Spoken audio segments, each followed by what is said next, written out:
Good evening, everyone, and welcome to Unveiling This Realm. Today is November 5th, 2020, and this evening you are here with myself, Karen B., and Brian Stavely, and we have a special guest with us by the name of Ceiling Fan Man. Hey. Get off my porch. Oh, wait, what time is it there? Shoot, it's nighttime, isn't it? Hang on. Yeah, it's like weird time warp thing going on now. There we go. What a creep. You are a creep, dude. Thank you. I feel the love. And when I bought this $40 green screen or whatever, and I started using it a lot, I actually did an Airborne Saint where I was at Chaz, and I had two different places that I moved to at Chaz. People thought I was there. So it goes to show you, even in the truth community, you put anything on this screen and people believe it. You know, it's pretty wild. Yep. Oh, yeah. It is pretty wild. Okay, well, thank you, everybody, for showing up. Actually, Karen, you're supposed to thank everybody. This is your job. What? Did I not? Thank you, everybody, for being here this evening. 111 in the chat. 111 in the chat already. Oh, thank you for being here. Okay, first of all, everybody knows the big thing that happened. Mac got arrested. Did he get arrested? Was it official that he got arrested because he violated quarantine? Because he left. He came to hang out with us at Flattoberfest. We all had a great time. Mac goes back to Canada. They tell him he has to quarantine. He's like, no, I'm not going to do that. And then what? they show up to his house and they fine him $1,100 and take him off to the pokey. Yeah, well, I think they fined him a couple times before he actually got taken into custody. So, yeah, we're going to talk a lot about that, guys, and we're going to talk about. I told you guys a little bit about the HBO nonsense coming up with that piece that they're coming out with on Saturday. Well, some of the pieces have fallen together on what footage they've actually going to show in that. So I want to discuss that. Some other disinfo in the Mandela Effect scene that I want to talk about. We also have a video, Karen, of Daryl that he sent some more videos doing something that Joey says nobody on earth can do. That's right. And that's go on a plane with no mask. Mm-hmm. Ceiling Fan Man, you look like you want to say something.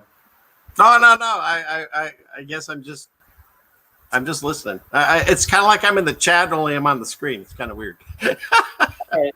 So, yeah, like Karen was saying, real quick, we just might as well just start talking about Mac right now because that's what everybody wants to hear about first, right?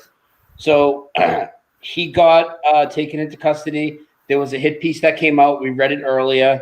There was a hit piece that came out. I would actually like to read it again, Karen, for the new people. Could you read it if I pass you the link? Sure. All right. Let me get the link. I have it right here. I'm going to drop it in the private chat right now. All righty. There you go. Yeah, if you could just share that and read that. So a hit piece came out on him last night. I think it was around 7 o'clock-ish or so. But it didn't say that he got arrested, but it said that he had to go to court on the 16th for violating quarantine, which a lot of us knew if you've been following his channel at all. And they can't. Anyways, this woman came out with the hit piece. And I would like to say, after Karen reads this, yes, the link to this article is in the show notes, as well as the author's Twitter account and her email.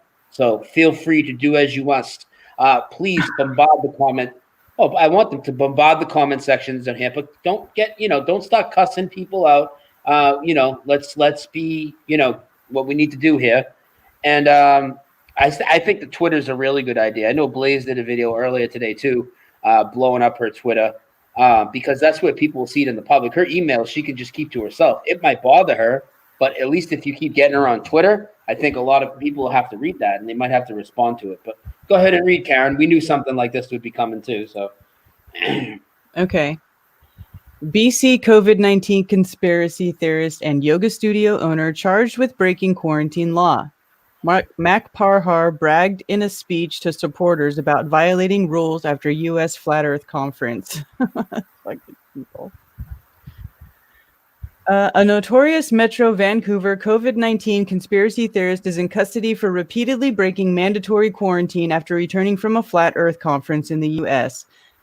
Mak Parhar is charged with 3 accounts of breaking the Canada Quarantine Act, according to court records, and made his first appearance in court on Tuesday. New Westminster police say Parhar is being held at Regional Corrections Facility. He was arrested on November 2nd after being reminded of federal legislation requiring international travelers to self-isolate for 14 days after being served a violation ticket. Sergeant Sanjay Kumar and Parhar refused to comply and refused to comply and continued leaving his residence. Our priority is the safety of New Westminster residents, said Kumar, and this is something we take very seriously. So then it says, license pulled from Delta Yoga Studio after false COVID-19 claims. I'm sure that's a link to the earlier article when that happened to him a while back. back at the beginning. Way back at the beginning of this. March. That's why they call him notorious. Notorious. Isn't that great? Right. Well, and he's done a lot of good work, man. A lot of great work on the ground. I mean, this is so ridiculous. And you'll start to see the stuff when they start to throw this shit in here. COVID denier, flat earth. It's all coming. Go ahead, Karen.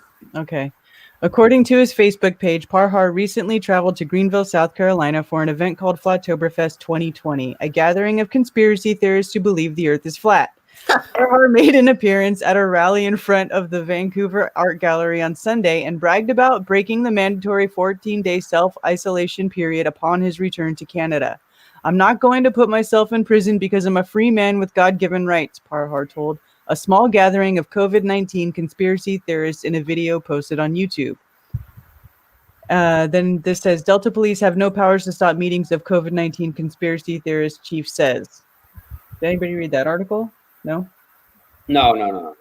Court records show that he's accused of violating quarantine on October 31st, November 1st, and November 2nd.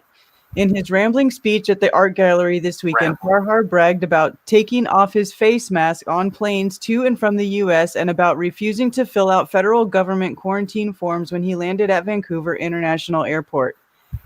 Good for him. Huh? I said good for him.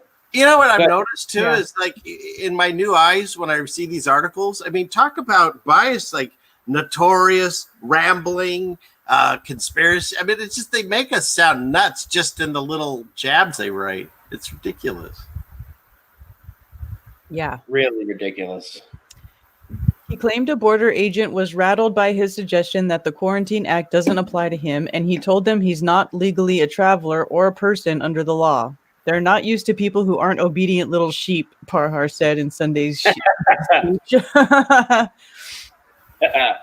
Yeah, he's great. The claim that he's not legally a person lines up with yet another conspiracy theory, the natural person argument, used by certain tax evaders who only say artificial persons need to pay taxes or obtain a license to drive. The argument has been rejected over and over again in Canadian courts, it said. Nowhere there is talk about terrorism. It's going to be there soon, I'm sure, right? Call us all terrorists. Well, I mean, we talked about this earlier, and we have talked to some people and gotten a little more information that we'll get into in just a minute, and maybe what we're going to do about the situation. But Sailing Fan Man, before we do that, what did you think when you first heard? Did you read this article last night, or did you first hear about it from our show today? What did you think when you first heard it?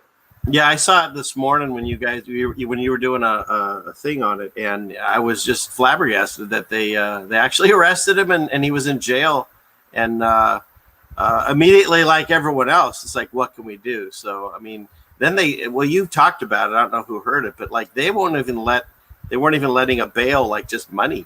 They had to like have some kind of property, and you had to sign some legal documents, and it's just like they're just trying to scare people from trying to help them.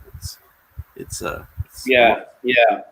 And I do have a clip I'd like to play that Dawn sent me. What the woman is explaining how that process works, and you need to, you can't use money and blah blah blah blah blah.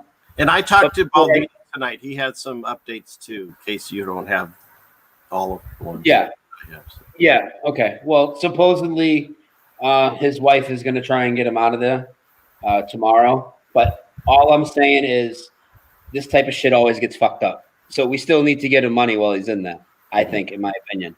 Okay. So I know Dawn said she could help us do that, facilitate it through Canada, because it has to be a Canadian money order. It can't even be a U.S. money order. It has to be a Canadian money order. Now, I already talked to one person who said he wanted to donate some money. So if anybody else wants to do that, we'll figure all that out during the show. Maybe I can bring Dawn on too.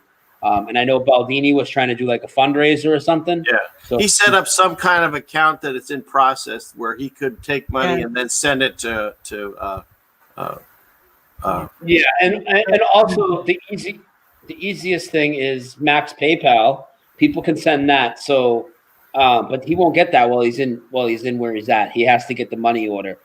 So I think for the next few days we should still get him something for that, and then anybody that wants to put in the fundraiser thing or just drop it right into his PayPal, because even if Mac's going to represent himself, which I heard some people were saying, well, he still might need some of that money to get some consultation from some legit people. He might have court fees, filing fees, and that sort of thing. Yeah, all sorts of stuff. So I think it's still a good idea that we do it. Yeah. What do you think? Yeah. Yeah, 100%. Yeah, especially because he already lost his business. And don't forget, they're obviously making this an issue. They want to make him, what do you call that? Where they're targeting him to make an example out of him, right? Because he's loud spoken already with his business, and they came down hard. And then he kept going and doing all this stuff to where they're just like, okay, we're going to slap this guy down. And then if we don't do anything as a community and we're the support system, because there's no one else talking like this community. If we are not there for Mac, then he's lost, and we've all lost. Because if they railroad Mac, then it's just on its way to every one of us, Yeah, man, we're not going to leave our soldier down on the battlefield. No man left behind. So Mac's PayPal that he's always had, Flat Earth Focker on PayPal. It's scrolling across the bottom of the screen. It's also linked in the show notes. If you guys want to help him out, feel free to do that. Or if you want to do it via the fundraiser thing, because I imagine that's going to display like fundraisers do. When Baldini sets that up, you can do it that way, and he's going to send all of that to Mac's PayPal.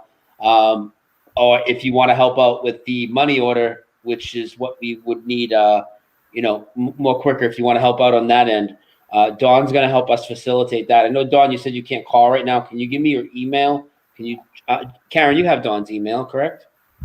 No. Okay, Dawn, let me get your email and then call in when you can, but let me get your email for now so people can be in touch. Because we need somebody inside Canada to do it. And she said that she would do it.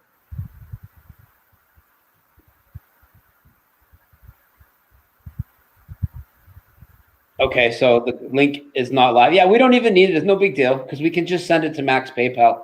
You know, I mean, that's another way to promote it, but it's all the same because he can't get that until after. But yeah, if it works, then we'll stop plugging that too, and just other avenues to get it to him.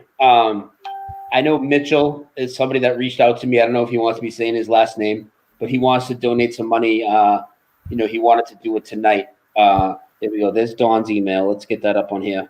Mitchell, if you're watching, it's dawn.bogle@gmail.com, and she'll help process the money order and anybody else that wants it to get money in there immediately for him. Because even though his wife's going tomorrow, anything could happen. Somebody in the damn court department could not show up, and he could get just totally fucked. That shit happens. You know what I mean? Anything could happen. He could be there for a couple of days, even though he thinks he's getting out tomorrow. So. Yep.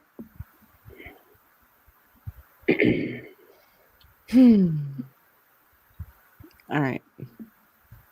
Yeah. So they're saying that his wife can go over there and sign him out tomorrow, but she just barely missed the deadline today. So Mac will be out tomorrow. Yeah. And guys, we tried to get him out with, you know, we could have easily raised the cash if they would let us do the $3,000. I mean, everybody would put money in, but they won't let you do it. They'll only let you do it with assets, and it's not even assets. It's like 3 consecutive paychecks and all this. And I'll actually play that audio for you real quick, so you guys can hear the call that you know, you guys heard the calls I had earlier. You guys can hear the call that Dawn had with them.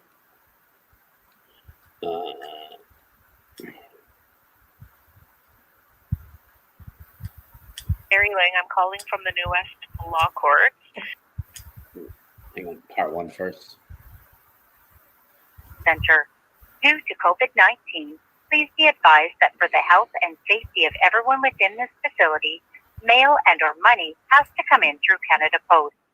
Okay, In-person this is visits just by about the money personal order. visitors will be suspended unless there are exceptional circumstances. Confidential in-person meetings with official visitors, such as lawyers, will be accommodated. There's not much there. That right there tells you about the money orders, but this part right here, this will explain the process of the surety and how and listen to it really, honestly, Ceiling Fan Man, what do you think about this whole thing? Like, is this just not a way to totally fuck him because they know he has a lot of support and people would bail him out? Are you guys there? I'm here. Ceiling Fan Man. Did he go somewhere? He's mute. Oh, he's on mute. All right. I guess he stepped away. Coffee. Sorry. Jesus Christ. I didn't even know. You're supposed to tell us. Sorry, you were playing that thing. I didn't want to interrupt. All right. Shut up now. Mary Lang, I'm calling from the New West Law Court. I'm a justice of the peace here. Wonderful. Thank you for calling me back so quickly. I appreciate that. Not at all. What questions do you have for me? Okay, so my friend's in jail. His name's Matt Parhar. What we understand is that cash will not be accepted as bail. So we're trying to understand what will be and how we go about doing this. Of course, yes. So it is a surety bail. Yes. And a surety is a person who enters into an agreement with the court that states that they will be personally responsible for them. Okay. So they have to be financially responsible for $3,000, but they do not have to pay it. And they have to be suitable person to be able to the terms and conditions that Mr. Parhar has been placed on. The surety is responsible for making sure that they comply with the terms of that order. Okay. So the surety has to be local to Mac then? Yeah, most likely it would have to be somebody who lives very close, or sometimes we like to see that they actually live in the same home. Okay. So, all right. Well, I don't live far from him, but Okay. I still don't quite understand. Like, so sorry, this is very new to me. Of course. I've posted bail before for somebody, but it was cash. So I'm still trying to understand how this process works. Right. So there is some forms that the surety would have to fill out. There's application for acceptance. Okay. And then there is the financial responsibility. So there would, for the amount of $3,000, which isn't too high of a financial burden, they have to prove, like, with either pay stubs, bank statements, that they have that cash. And then what happens if, like, say, for example, you were the surety, the Crown can go after you for that money. Of course. If he is not complying with the terms. Of course. So they don't want it up front, but they can get it from you. Okay. Does that part make sense? Yes, that makes perfect sense. Yes. Okay, so we just want to show that I have the finances for that. Yeah. Okay. The obligations and risks of becoming a surety is that the Crown can go after you for that money. Definitely. Should he not be complying with the terms that he's been placed on. The other thing is that you can personally be charged criminally if he's not. Yes, so it is a high hurdle, yes, for course. sure. Yep. It is a huge responsibility because you're basically stating that you can have a little bit of power over them. Yes, of course. So I think in this circumstance, Mak will be a good boy and listen to what anybody says. Oh, perfect. Good. As long as he can get out. He's a good guy. He just, he has different views on things than a lot of people do, and that doesn't make him a bad person. No, of course not. Yeah. Okay. So where would I find these forms? You can get them on, I believe you can get them online, provincial court forms. We are open at the courthouse. Okay, so I could come down there and fill them out. Certainly, because we will have to do like an interview on you as well. Okay. So that's probably the best bet, but the provincial court forms are on the provincial site. Let's see what the website is.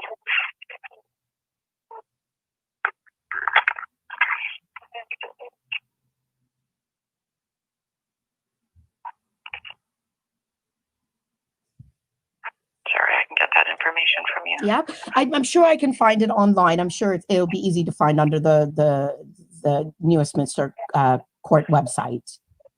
Yeah, they'd be on the provincial court website. Okay. Provincial court. I wonder if you just Google provincial court forms. There we go.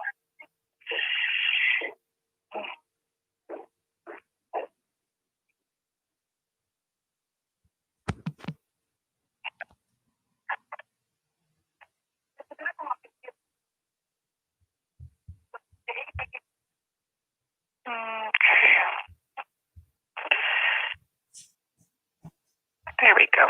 So if you go to provincialcourt.bc.ca. Yep. On their homepage, you can scroll right to the bottom, and it has criminal court and it has forms. It's just a link there. Perfect. And so the forms you're looking for are application for acceptance as a surety, and then there is an affidavit of justification. Okay. And that's a surety form. Okay. It says surety right on it. Okay, so those two forms need to be completed. Yeah. And brought in. Okay, wonderful. Okay. Anything else that I should know or? Yeah, I think we would go into great detail. If you are going to come down here, my name is Sherry Lang, L-A-N-G. Okay. And I can give you, there's like a fly sheet that has some information, obligations and risks of becoming a surety. Yes. There's also a process if you are accepted as a surety, and at any time you feel like he's not complying and you want to not be the surety, there is a render application that you can take your name off of that. Okay. So we would go through all of that with you. Okay. For the financial obligation, if you're going to come down, we would require maybe your 3 latest pay stubs. Okay. And maybe a bank statement that could prove that you do have that money. Okay. And then, of course, photo ID. Yes, of course. As well. Of course. Ridiculous. Okay, wonderful, Cheryl. You have been a great help. I really appreciate it. Oh, great. Okay. I'm glad to hear it. Okay. Okay, take care. Okay. Thanks, Dawn. Bye-bye. Bye-bye. Talk about making it difficult. I mean, isn't that just absolutely ridiculous? You got to have 3 pay stubs and all this to bail somebody out? Yeah. I don't know. Last time I checked it, if somebody had bail, like, it'd be like $100,000 bail. That's when they put up their house. But if they have the cash, they would pay $10,000 in cash. We can't even pay the $3,000 in cash because they know that we would get the $3,000 in cash. He would have been out yesterday as soon as we knew, or today, whatever. It's sickening. Just sickening. It's really sickening. So, again, guys, so his PayPal scrolling up across the bottom of the screen. Flat Earth Focker on PayPal. Okay, paypal.me/Flat Earth Focker. But he does immediately need money in the canteen. And Dawn is in Canada, and the only way you can get the money there is from a Canadian money order, and she will help facilitate that. If you please reach out to her at Dawn, DAWN.bogle, BOGLE, at gmail.com. And I think we should take a few calls on this topic before we even think of going anywhere else. What do you guys think? Sure. Yeah. All right. I'll get the phones open. You guys talk amongst yourselves. Oops. I didn't mean to do that.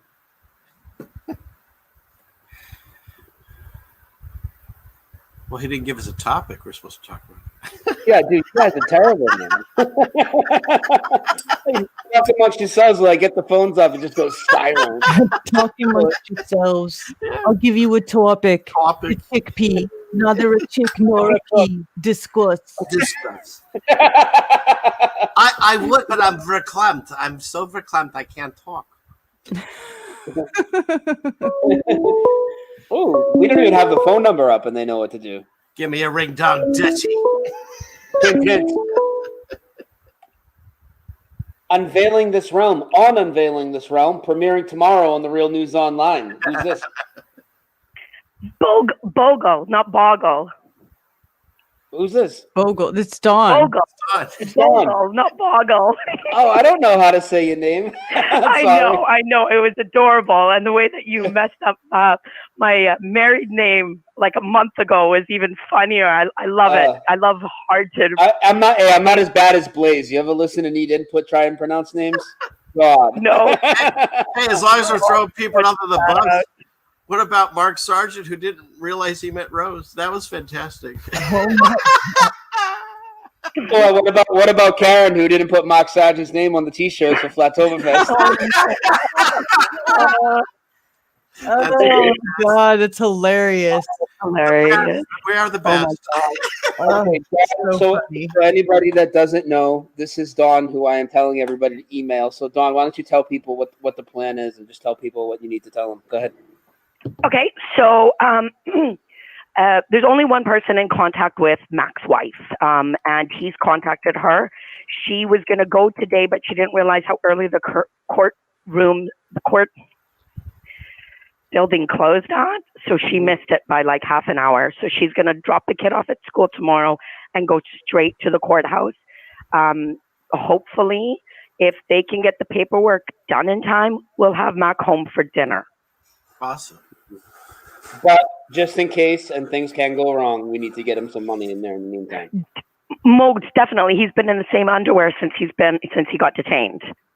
Oh my God. So that's gross.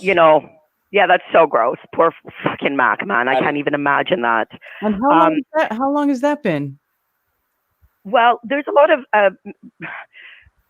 different information out there, but someone showed evidence that he's been in since the 31st, not the 2nd. What? Really? Oh, really? Yeah, I can send that to you. I meant to. I completely forgot, though, Brian. I completely That's just so much going on, right? So, didn't he do a stream on Sunday? Which is what that's right, he did. So he couldn't have. Well, the Sunday was the 31st, so he could have gotten arrested that evening. Yeah, maybe. No, Sunday was the 1st. Yeah, Sunday was the 1st, so that doesn't make any sense. No. Interesting. Mhm. Maybe that's when the warrant was issued or something. Yeah, maybe. Huh. But then why would it be issued the day before he did the speech at the rally? They wouldn't have any proof that he was leaving unless they were watching his Facebook or his Well, they're definitely. Well, we all know that they're definitely watching this stuff. They're watching right now. kidding. Yeah, no, they're watching all of his streams. I mean, that's not even a question. Okay, so Jason had just said it's been since Monday. Says he was arrested November 2nd. Yeah, Monday. Correct. In the Well, that's article. still 3 days. Shit. Yeah, which makes sense because that's exactly 2 weeks to his release on the 16th. So it's a 14-day quarantine in jail.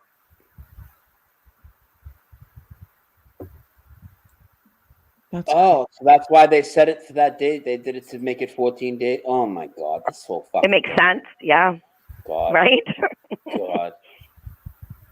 Yeah. God. So tell people what I was trying to explain to them about the money order because I didn't play that clip.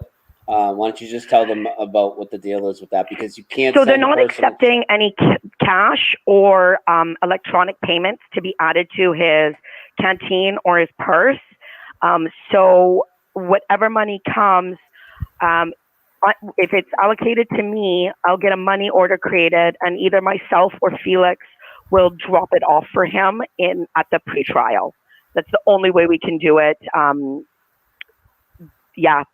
So anybody that wants to help him while he's still in there can do so. You can email me, or Baldini has, I think, something going as well.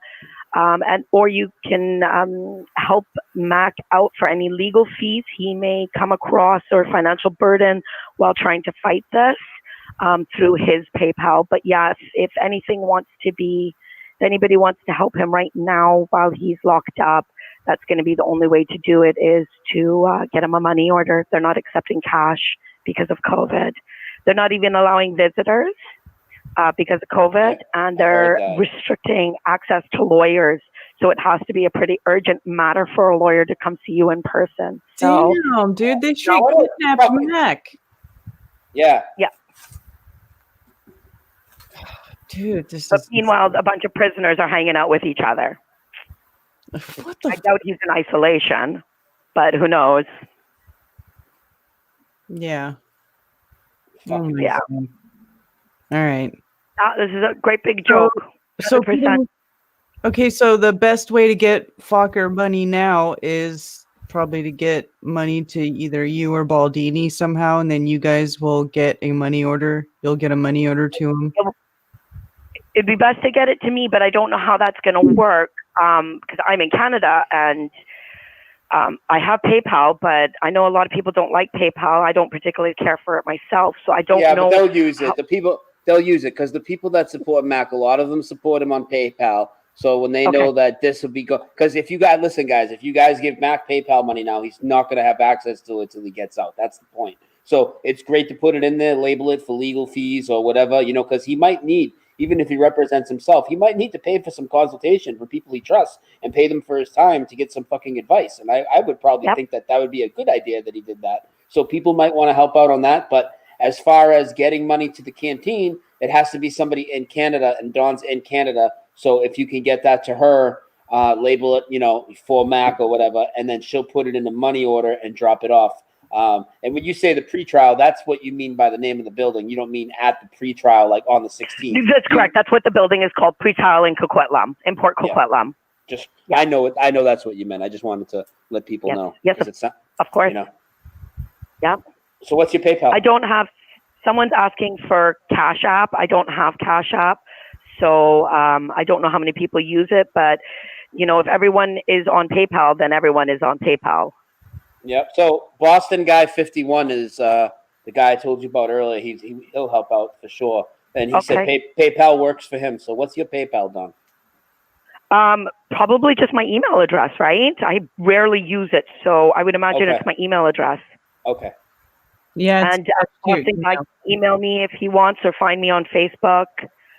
Either works. Okay, I'm going to drop your email in the chat again. This is her email. It's the PayPal associated with her email. Karen, you said you checked that, yeah? Yeah.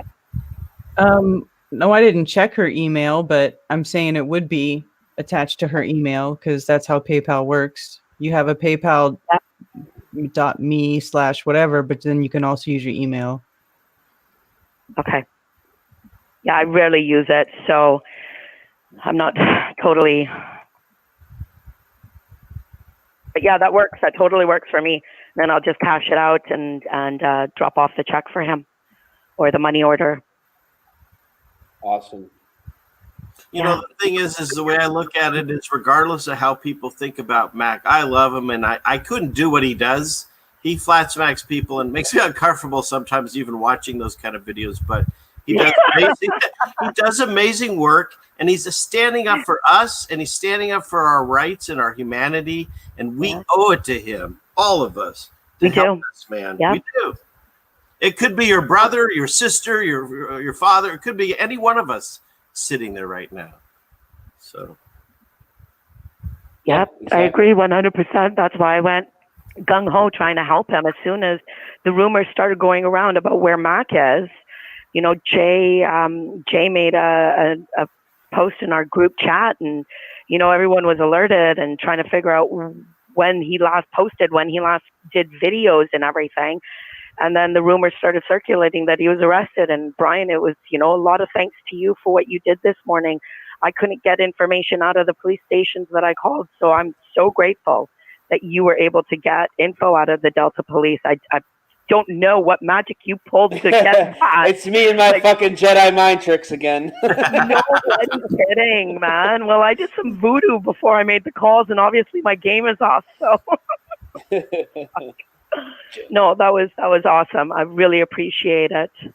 Yeah, we're all just trying to do our part, and I just wanted to pull the information together this morning, and like we are now, and let's just figure it out and see what we can do, because we're a fucking huge community now. If there's one thing that the fucking flat Earth community especially is, it's gigantic right now, and we're gonna get each other's backs. At least the real people are. No kidding. That's right. PRD 004. He's right. We hang, or she. I'm not sure. We hang together or we hang separately. That's right. We you know, and it was absolutely because of the topic, not because my channel, but we had 340 people today in the afternoon on my backup channel because everybody wanted to come and support Mac, you know? That's a lot of people, you know? Everybody just came out. So if they would just let us bail him, and they know that, if they would just let us bail him out with cash, he would have, you know, he'd be out no problem. But I'm glad that his wife's able to do that for him, you know? You know, they want a babysitter for him because he's, you know, I'm not saying this to be rude, Mac, I love you, but you're a loudmouth, you know? They need someone that's going to be a babysitter, you know, because they know that he's a flight risk, and the flight risk meaning that he's going to go down to the next rally and speak his truth again and talk about what happened and end up back in jail. So, you know, I pray that he humbles himself just a little and stays home till, you know, 1 week. It's not going to kill him. Yeah. I hope so too. Yeah. This whole fucking thing. But yeah, he's going to be made an example of for sure, and this is going to teach us a lot too. Mac's not one to lawyer up. He's well versed in law. So is Jay. They do a lot of work together. You know, they do a lot of studying about this stuff. So, you know, Mac being in there the last few days has given him a lot of time to think about how he's gonna approach this. He wants to represent himself, and I don't blame him. Lawyers work for the bar, they work for the crown, they don't work for you no matter what they say, no matter how much money you give them. They say one thing wrong. Someone in the chat earlier was saying, yeah, well, if Mac says one thing wrong, he's in jail. Yeah, well, if the lawyer says one thing wrong, he's in jail too. At least he has nobody else to be mad at other than himself, and he learns from his mistake. But if a lawyer misrepresents him, says words that aren't his words, then he's fucked. So, you know, I would rather speak for myself and step on my own feet than have someone else speak for me and step on my feet and land in the same position. So, you know, he's a smart guy, so he'll know what he's doing, and yeah, this time in the slammer will get him thinking. So,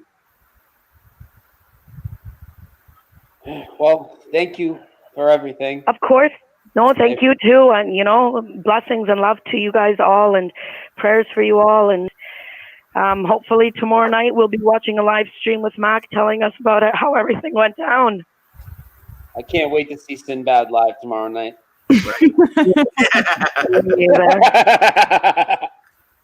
Yeah.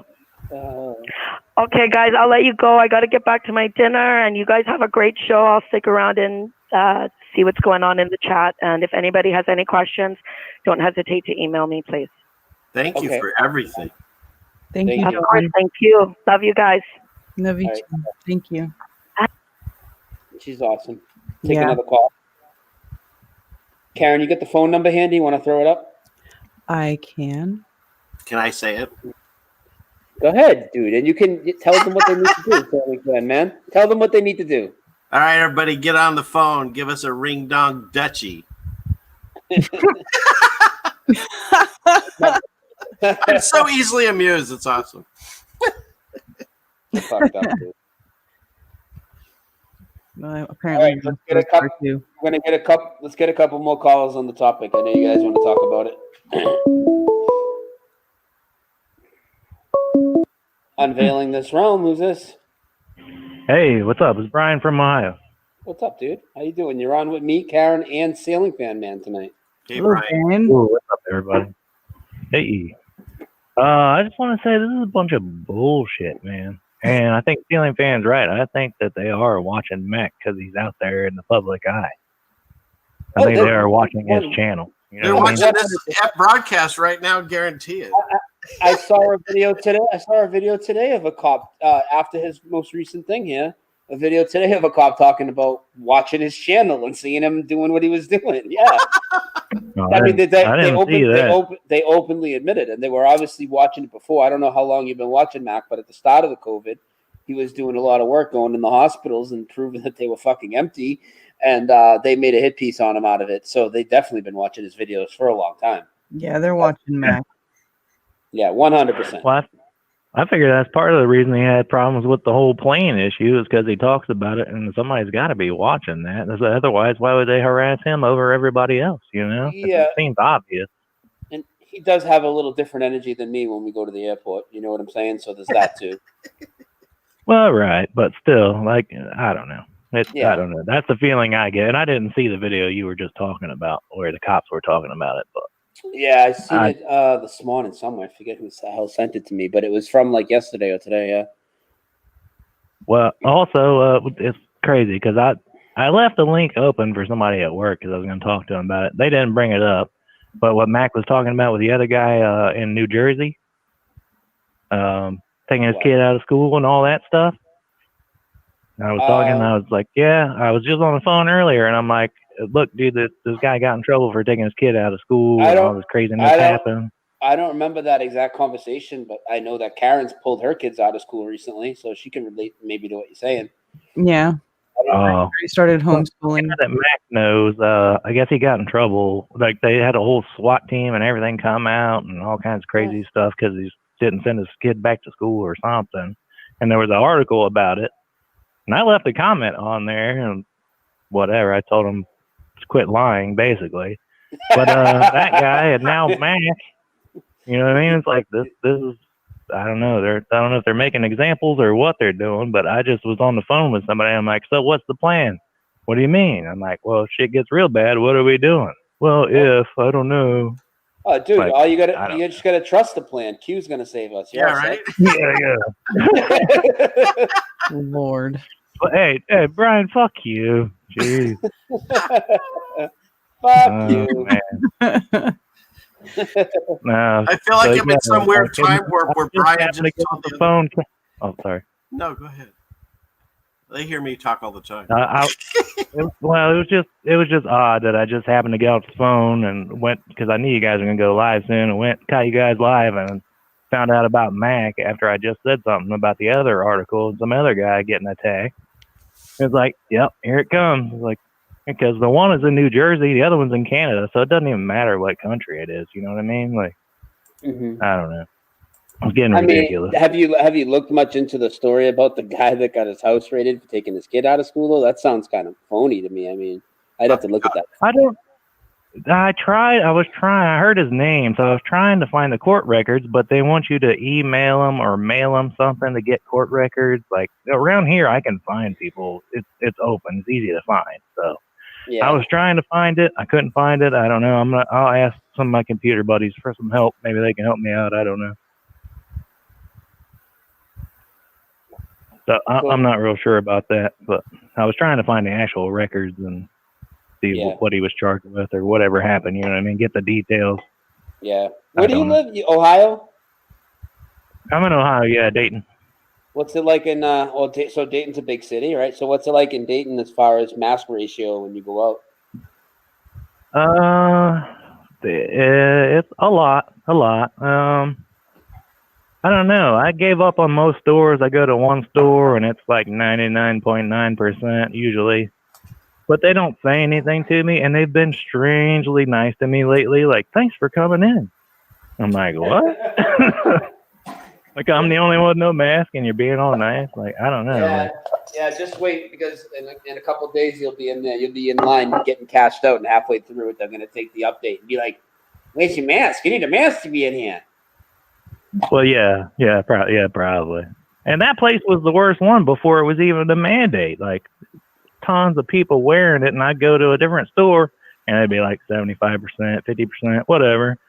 And it's like, it was weird. But now that's the one I go to because they don't have the door Nazi there. Yeah.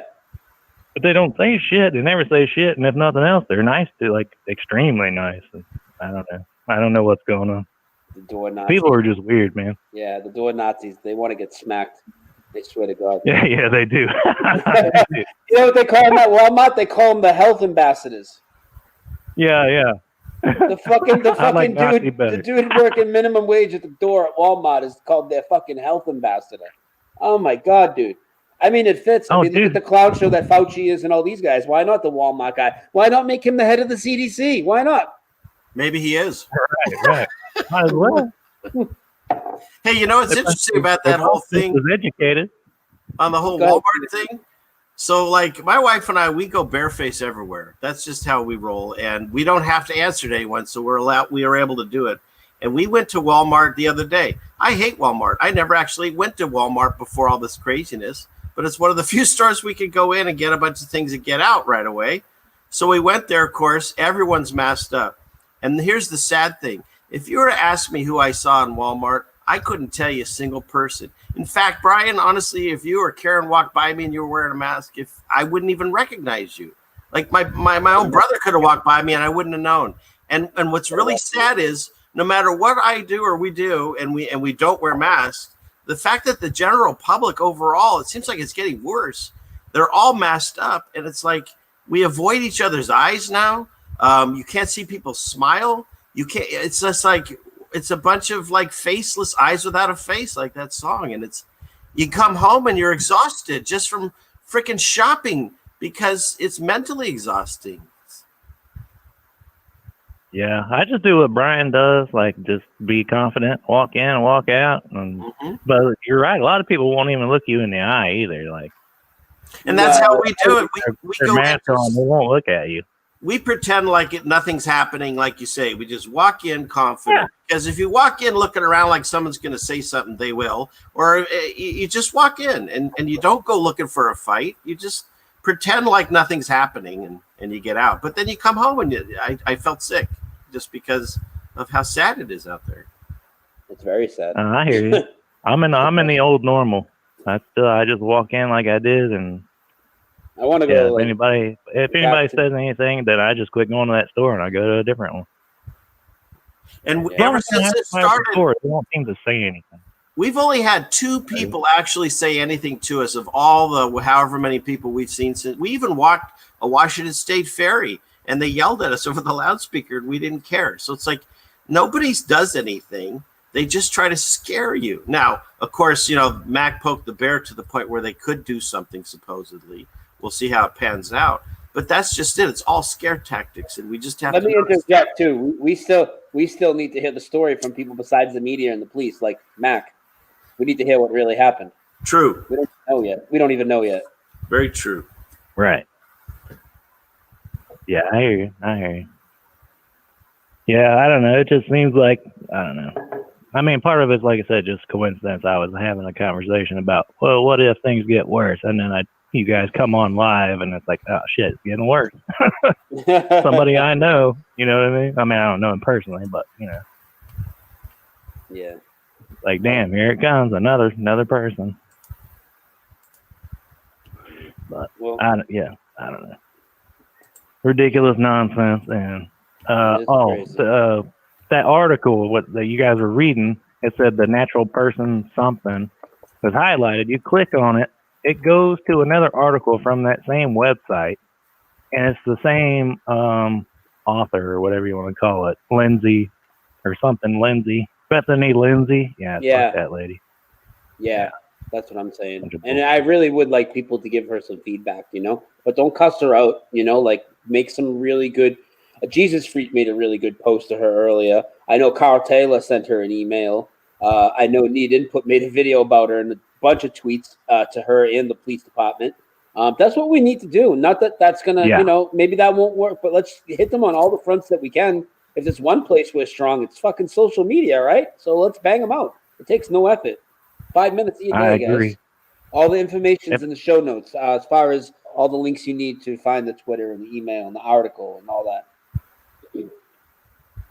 Yeah, if I can log into my Facebook, I'll leave a comment on that article. I left one on the other article. I didn't have to log into Facebook or anything. But her email is there, so I'll email that lady that did the article. Yeah. And, what else? Shit, I forget. There was another point to that, but about contacting these people. Oh, the comment section. A bunch of people in there like, this guy probably believes in the tooth fairy.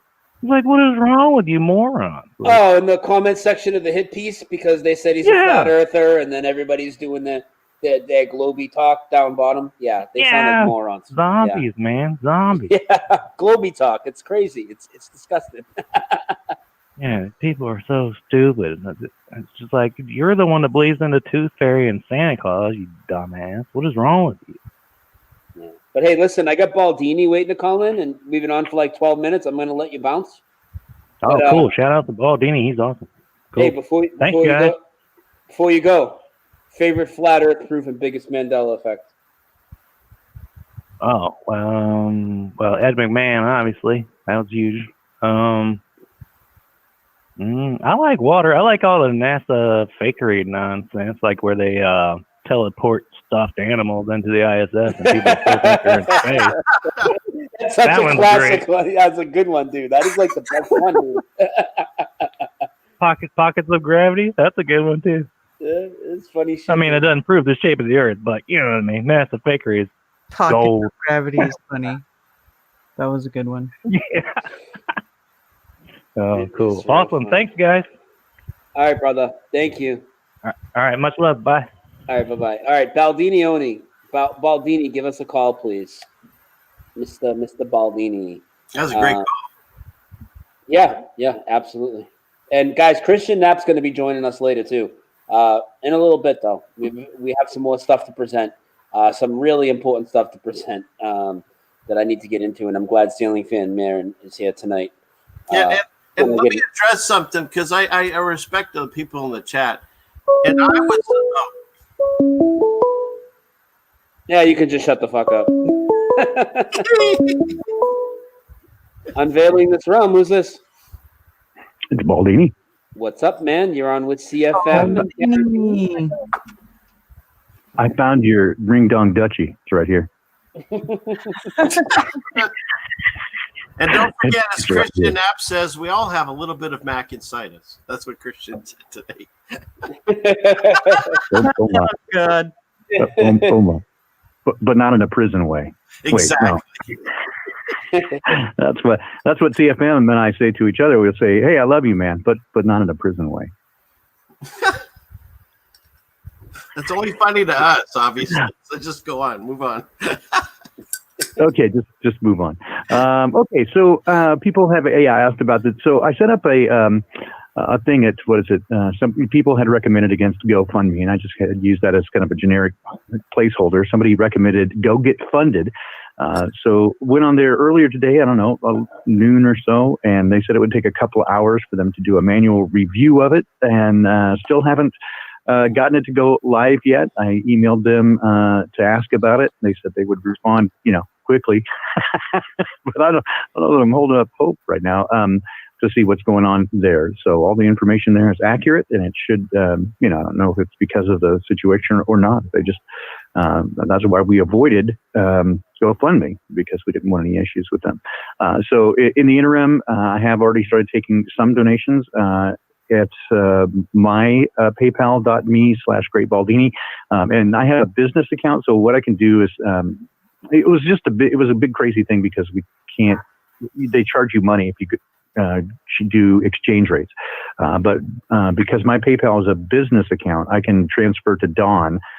This shouldn't cost any fees. So I can take that, or also Venmo. And if you just put a hashtag #BackMac or Free Focker, we'll get all of that, 100% of that over. So whatever I have tonight, I'm going to go ahead and send over to Dawn so she can get something for him.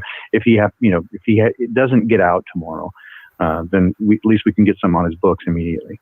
Yeah, so we'll get that going as well. And then as soon as he gets out, we'll just everything go straight over to Mag. There's no need for an intermediary at that point, but I wanted to get something going for him early. And then, so I just also found out, I've been talking to Sue Finelli, who everybody, met at the Plateau Fest. Oh God, yes. Give us an update on her story, because I don't think people even know, because she was scared that was going to happen. And we haven't really talked about it much because I didn't know she wanted us to, but, yeah, I mean, go ahead. Yeah, well, I just asked her if I could, because the situation was, she hasn't even been home yet, and so she's got the same issue really with her family that Mac had with the Canadian government. They didn't want her to come home until she'd gone through quarantine period or been tested, and she does not want to get tested, of course. So she's been holed up between hotels and friends' houses.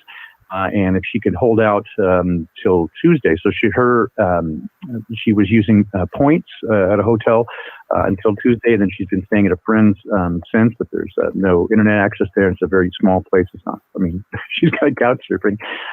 So I had her look up and find like a weekly rate if she can hold out till Tuesday. So we found her place for like $250, and I said, just go ahead and book it. We'll figure it out. So if you want to. Donate to her as well. Again, you just put free Sue 2 or something like that. Just let me know who it's for, either my Venmo account or PayPal. I'll get her taken care of. It doesn't matter. I'm going to send it to her no matter what, but we don't have a lot of money either. So I know it's an awkward time because we're all trying to help Mac, because this is a legal issue. But I love Sue, and she's always been amazing. So if we can kind of help put her up, if you guys want to, I know it's a weird time to ask for initial money, but all she's got to do is hold out till Tuesday. And I would bring her to my place, but we have less than 500 square feet here at my place. It's Seattle, right? We're a tiny little hot place. So I can't believe they're doing this. I can't fucking believe her family's doing this to her. I can't either.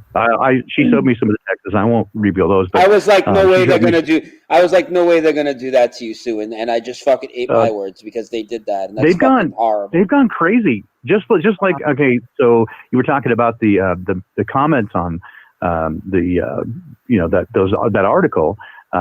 Somebody had shared with me earlier the police department and how they of course threw him under the bus with a Facebook post, and a bunch of wool wearing folks. Good. I'm glad he's in jail. It's just like, oh, really going to throw your neighbor under the bus? It's disgusting, frankly. And how quickly people will just turn. They're not even giving one thought for what this means in terms of freedom of speech. And I saw somebody earlier go, oh, he's just, he's big mouth. He should keep his mouth shut. You know what? I don't care what. I don't care what he thinks. He's one of our tribe, man. He's our family, and we take care of our family. And like you said earlier, we don't leave him on the field. There's no way we're going to leave him out to dry. And again, whatever he wants to do when he gets out, if he wants to keep fighting for free speech, or if he wants to sit tight for a minute, whatever he wants to do, I support him in that. It's his choice. He's a big boy, and he's standing up for us, and I'm going to stand up for him. And you know what I mean? So no, I'm like, I don't know. Fuck the fucking fuckers is what I say. Yeah. Man. We all need to stand up right now. Right now is our time, because these people are doing this for us.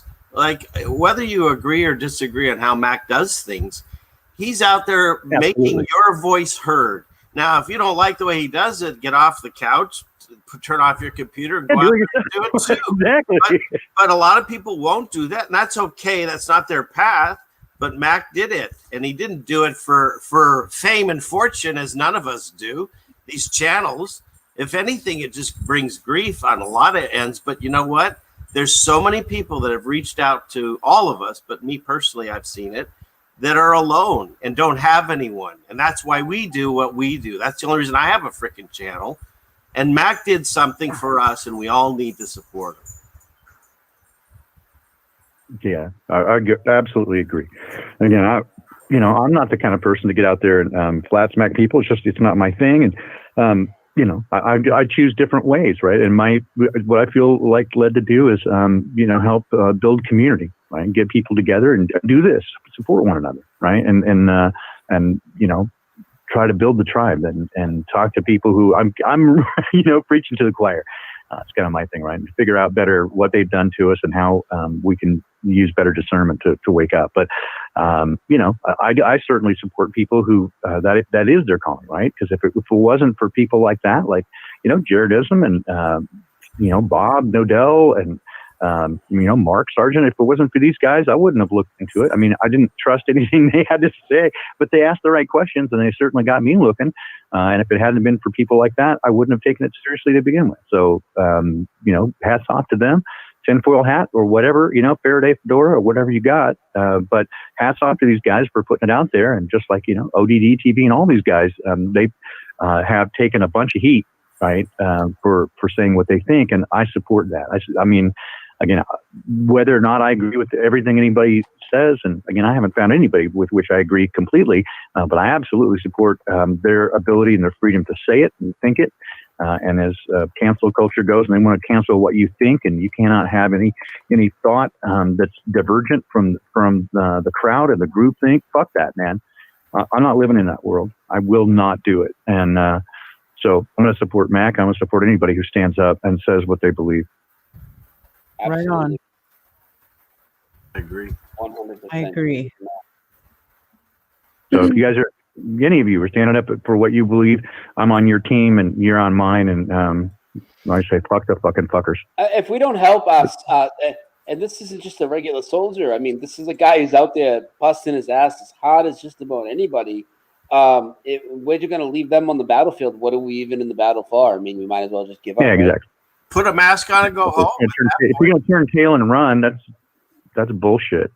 If you won't stand up for your fellow soldiers that's doing this for you, then put a mask on and sit and go home. That's the way I see it. Yeah, right on.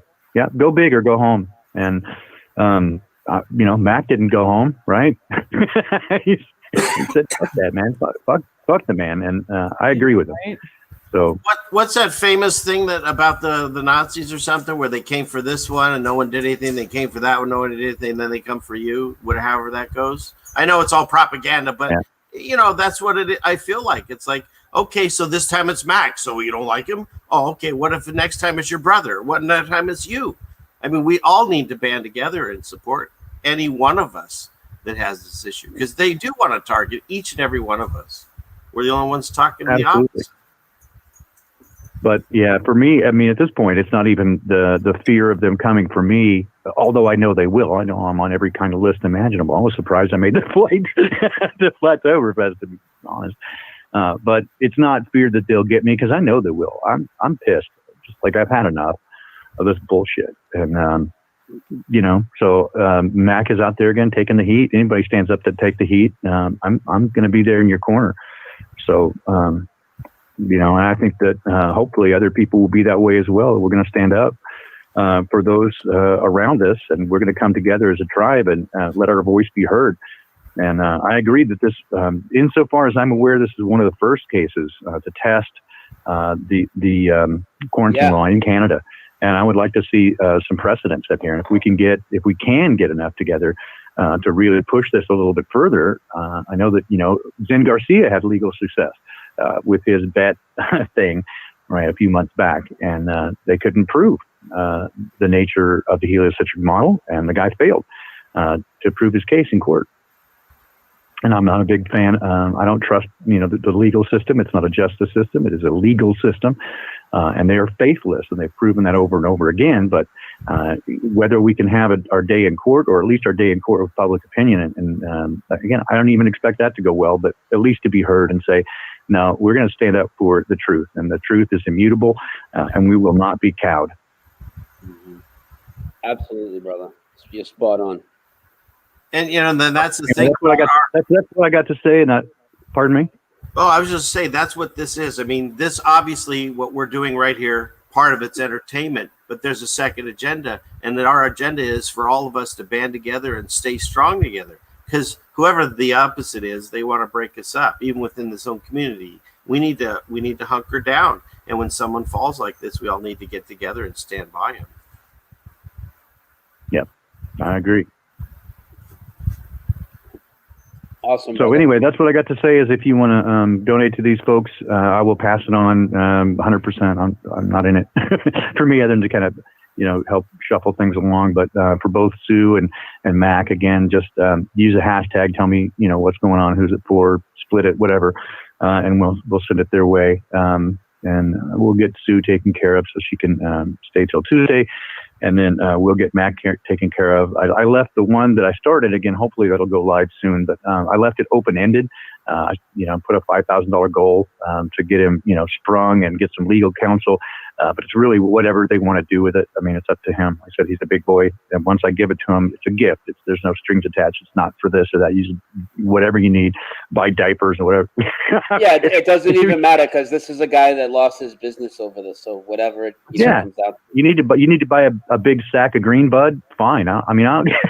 It's yours. Once we give it to you, it's yours. So anyway, but I just want to support him, and so like I said, I put a $5,000 goal, but open ended. So it'll all go to him. So we're just going to make that happen and figure out a way to make it work. So I just figured, because I have the business account, it doesn't hold you up when you try to convert.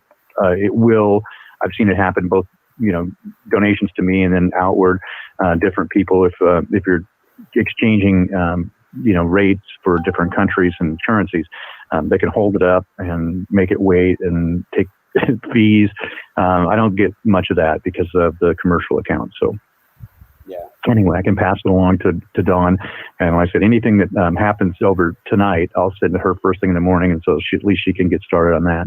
So if, God forbid he doesn't get sprung tomorrow, at least he'll have something in his purse. Awesome, brother. Fantastic. Thank you so much for being on top of it, being proactive. You were the first one I heard this morning trying to get shit done. So awesome. Yes. This isn't usually your deal, and you can say no, but Baldini's amazing at saying prayers for people. Can he say one for Mac? Yeah, man, Baldini, you can say a prayer. Say a prayer on the way out. I would love it. Yeah, man. Oh, you want me to do it now? Yes, please. Is that what you're asking? Okay.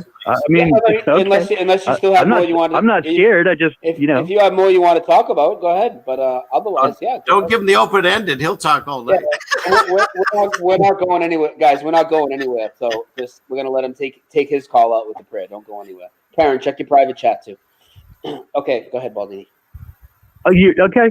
Again, I'm not scared. I just like there's always, for me, it's always usually private. I talk to Dad, but hey, Dad, thank you so much for who you are and just being an amazing creator. And God, I love you so much. Hey, listen, these kids that you love, and you put it in our hearts to wake up and to see things as the way you really made it. And they've been trying to tell other people the truth, and their hearts, Dad, and they're in a spot, and we don't want to come around them and just agree together.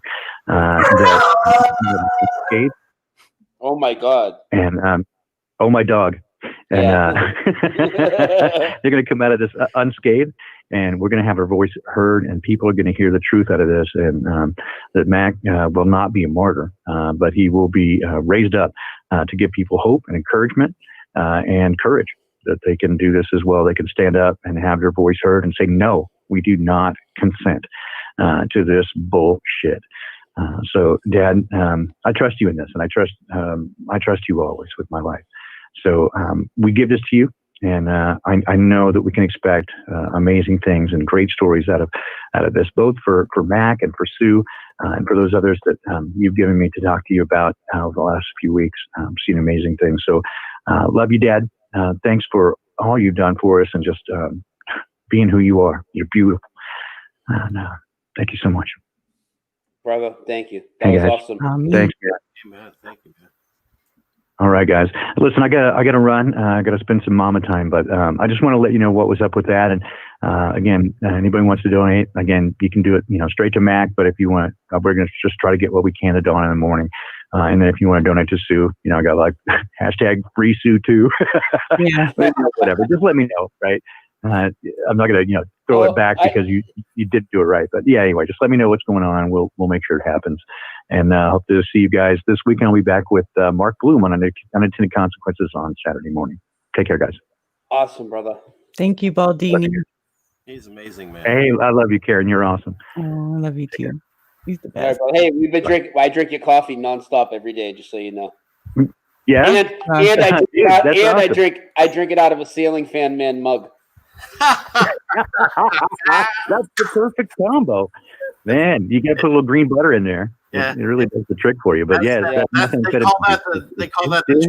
Trinity. That's your coffee, the green butter, and my mug, the Trinity. Yeah. I mean, So it's the good intentions.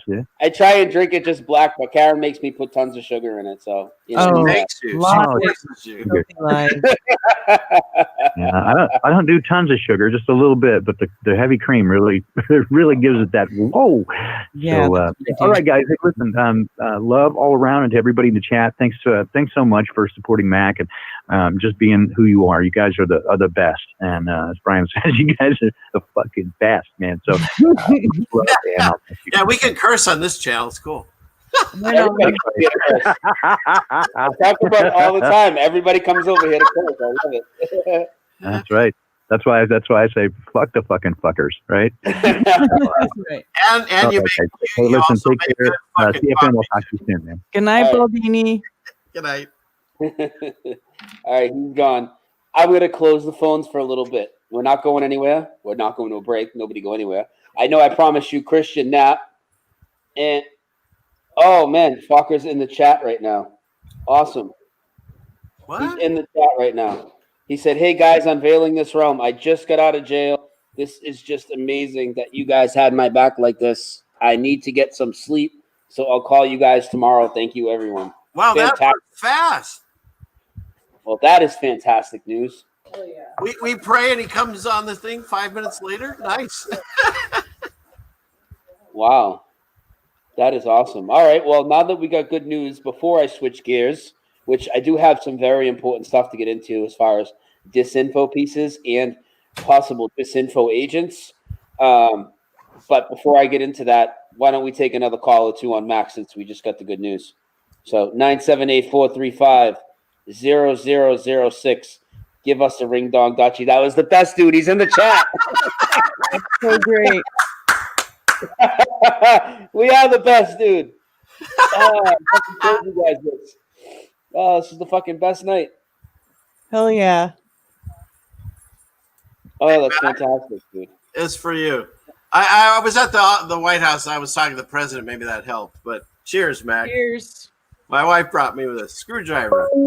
I'm passing around the Corona. Right on, Mac. Unveiling this realm. Who's this? Hey, it's Alex, Critical Inception. Hey, what's up, Alex? Hey, this is pretty intense, right? I'm glad that we got the good news. He's out of jail. I was just calling to say that I've been on top of this. I'm spreading the word around. People need to hear about this. This is huge. We're standing up to the tyranny, and Mac is the perfect one for the job. Like the way it happened, I know it sucks, but I wouldn't have it any other way. I think this is going to be good for us. This is lighting the fire under our asses to, stand up and stop messing around because, they're pushing back. We're going to push back harder. Does everyone feel what just happened here? Like the energy in the room just like went through the roof, right? We were all kind of down. and now everyone's just popping off. It's amazing. It's so Yeah, great. because we got Focker's out of there, which is great. That was awesome, dude. He's like in the chat. He's like, I'm here. Yeah, Welcome and back, Matt, Sinbad. just so you know, when we talked about this earlier, you know, on my backup channel, there were 340 people there to support you, just so you know. So that was fucking awesome. Awesome. That's cool. I was watching the High Impact Flicks, and he was just doing like a chill kind of stream tonight, and he was looking at people posting links in the chat, so I took advantage of that, and I was spamming the article from CBC or whatever it was, and he saw that, and I said my friend got arrested for going outside, and I posted a link, and he went through the whole article. He was really interested in it. He's like, yeah, like that's really messed up. Like, let's help this guy out. There's a link in the article, I guess, for his speech that he did prior to his arrest, and so he played that whole video too. So that's pretty awesome. I can link that video for people to check it out later, and the timestamp for it. That was really awesome. I mean, there was over 500 people in that chat watching our D Live for High Impact Clicks, and he was really proud of Mac, and he of course he said, like, you know, I'm not with Flat Earth or anything, but I support his right to say what he has to say. And you know, there's a little discussion in the chat about that. I wish the chat would show on replay. That's unfortunate with D Live, but people were talking about it, and I was able to post a link for his PayPal in the chat. So Brian posted that, and he was telling people, yeah, like, we need to support him. So hopefully he gets all the money he needs, and he deserves it for sure. Yeah. Hey, Alex, I just want to cut in for a second. We're not 100% sure that was Mac. Karen, can you go in the chat? Did that Mac? Did that Flat Earth Focker have a wrench in your chat, or could that be an? I don't know. I wasn't looking in the live chat. Yeah, I didn't see that. Yeah. And does he have a wrench on this channel? I think he does, but let's just play it smart and let's pretend that comment in the chat meant nothing, because we can't confirm that, Mac. So, Mac, if that's you, at least call me on the phone and let me know. Otherwise, we're just going to consider that's probably a troll, because that's something they would do. We're not going to start what we're doing. We're going to keep everything to the game plan, and we're going to still put money in there for him tomorrow, because I'm not going to trust that. Oh, 100%. Yeah. And you know what else is funny about that? If that is no wrench, and that's the problem with YouTube now. They took the ability away to check people's channels from in the chat, and I think we just almost fell victim to that. And I'm glad we raised up the discernment on the end of that, and you guys called it out in the chat too. Oh yeah, there's clone trolls like that, Blaze, all the time. There's many of them for me. That's probably fucking these guys and their boys. So I'm not trusting. It doesn't matter that they still help bring up the energy in this room. And that's just going to make do even more and go even harder, because now even, quote, people that are watching us, they're in here now. We know they're in here to screw with us. So we're obviously pissing them off to the point where they have to take time out of their day to sit in here and do this. So we're over the target, as they say. So we need to keep this rolling and double our efforts on Mac because of that troll. I love it. Let's go. Yeah, everybody's saying no wrench, and we're not sure if Mac had a wrench, but we are going to play it safe. And the time frame just doesn't work. Mac probably couldn't be out, so we're going to consider that to troll. But thank you for raising the energy. But sorry, Alex. Go ahead and continue, brother. And we have a video after Alex's call, Karen. We'll play that video to raise the energy a little more too, okay? Okay. Yeah. I mean, I just texted him. Maybe maybe it wasn't him, but you know, I did try calling him earlier today when I found out. And his phone was off and went straight to voicemail. So just in case there was anyone watching, I did text him saying, "Yo, Mac, I just found out," and then in all caps, I put, "Eat a dick, you tyrant," just in case they're watching his phone. So I hope they got that message. But I mean, yeah, that's pretty much all I had. I just wanted you guys to know that I've been working hard spreading the word around and sharing links and all that good stuff. And people were really curious about that in the High Impact Clicks live stream. So definitely getting the word around. Awesome, brother. Thank you. Appreciate all the work, Alex, all the time, man. Always working hard. Yeah, it's my pleasure. You guys are the best. All right, brother. You're the best too. I'll talk to you soon. Okay. All right. Peace. Thank you. And speaking of the best, speaking of raising the energy, Karen is going to show you something that apparently I've been told nobody on earth has ever been able to do. Karen, will you play the video for us, please? Oh, wow. I messed up my camera. Whoa, Karen is freaking out. Okay, one sec. There we go. And pause it, but don't start it yet. And before we play it, let's announce that we are trying to give away the T-shirts that we promised and the sweatshirt, and you guys haven't sent us your information. I need y'all to email me and Karen at unveilingthisrealm@gmail. You guys know who you are, the winners. Email us, and we need your address and everything after we confirm that it's really you, and we'll send it out right away. Tell us at Unveiling This Realm. Tell us what you want. And Daryl needs to tell us what sweater he wants. Do we know that yet? No, we don't. And Daryl actually sent us more. David. Daryl Davis, who won the contest, sent us some footage, and we'd like to show that right now since nobody on earth has ever done this, according to Joey. Yes. Continue. Because this is impossible.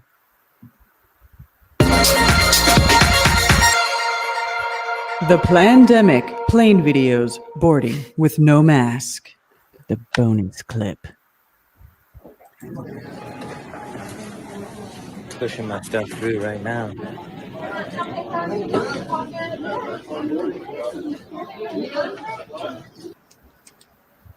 Guess who's getting on the plane with no mask? What's this shit?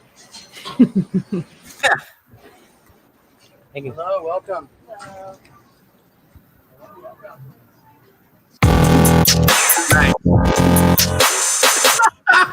Great edit.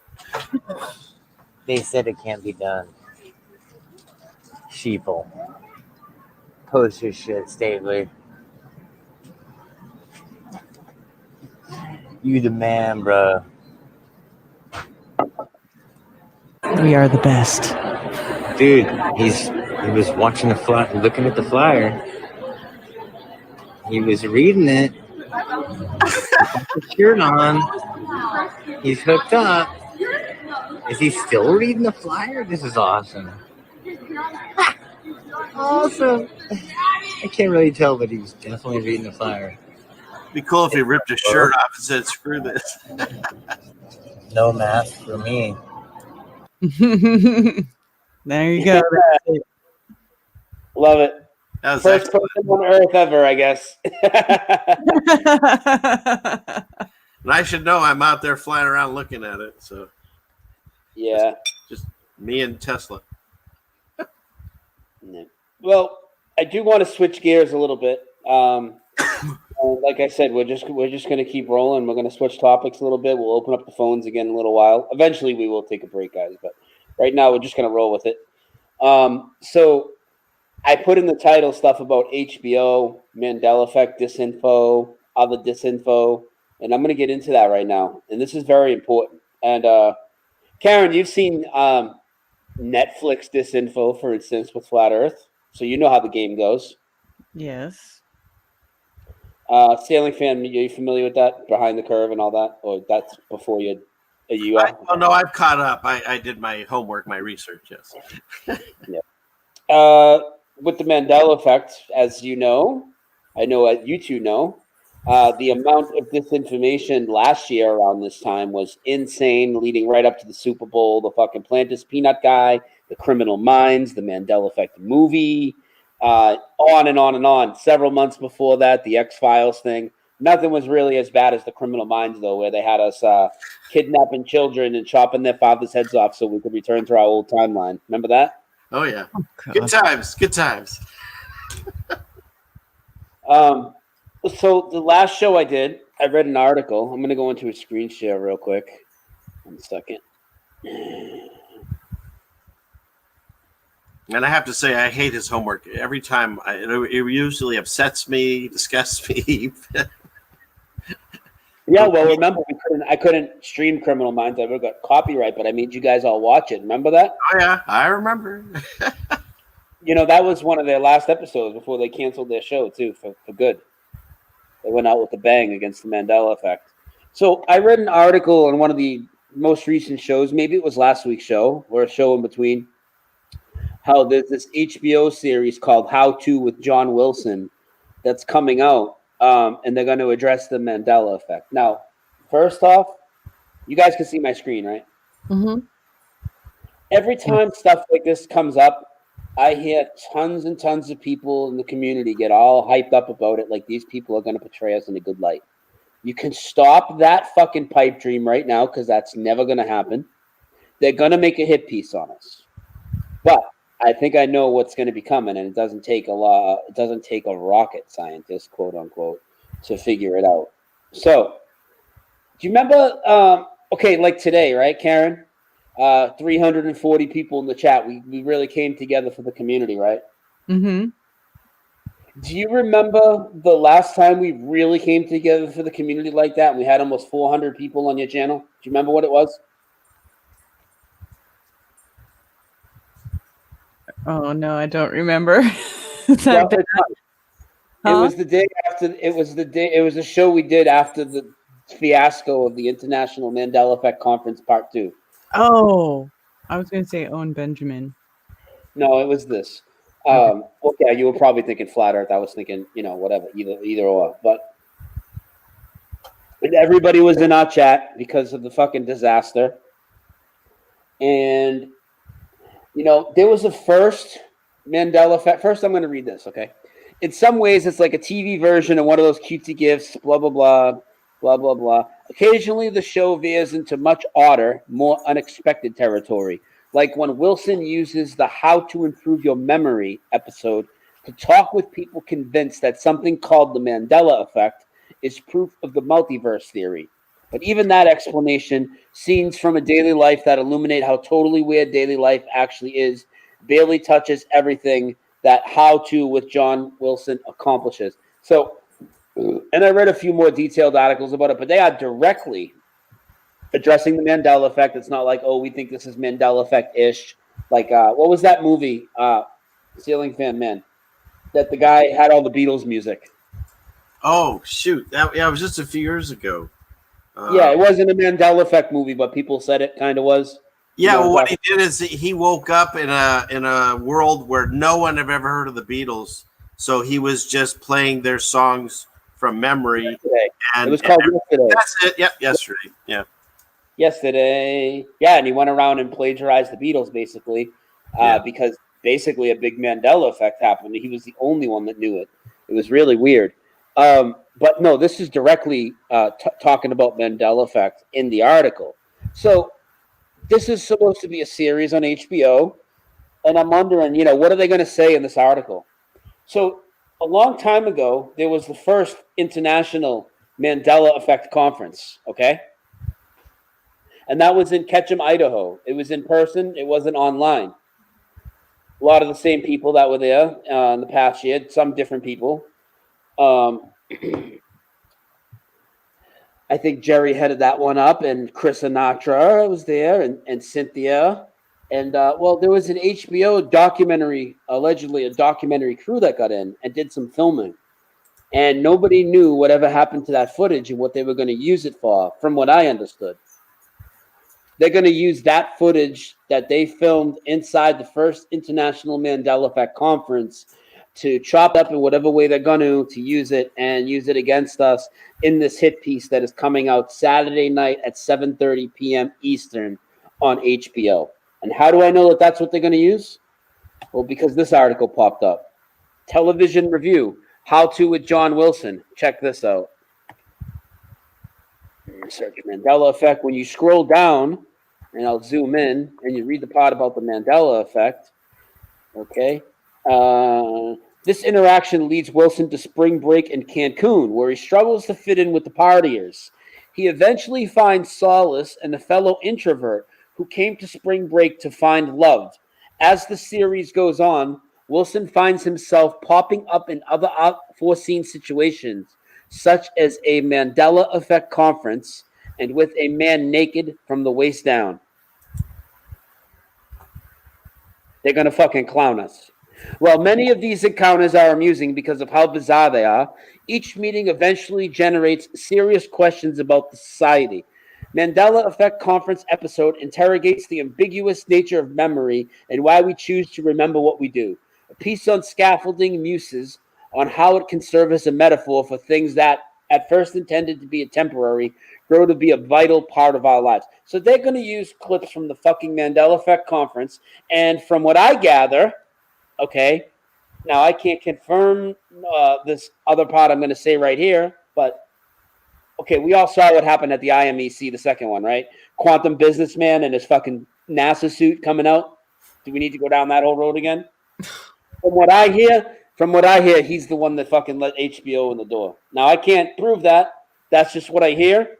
I also hear that supposedly there was a lawsuit between the IMEC people and HBO to try to stop them from putting the footage out. I don't know if either of those last two claims are true, but somebody that was there in person last year told me that. Shocker. What a twist.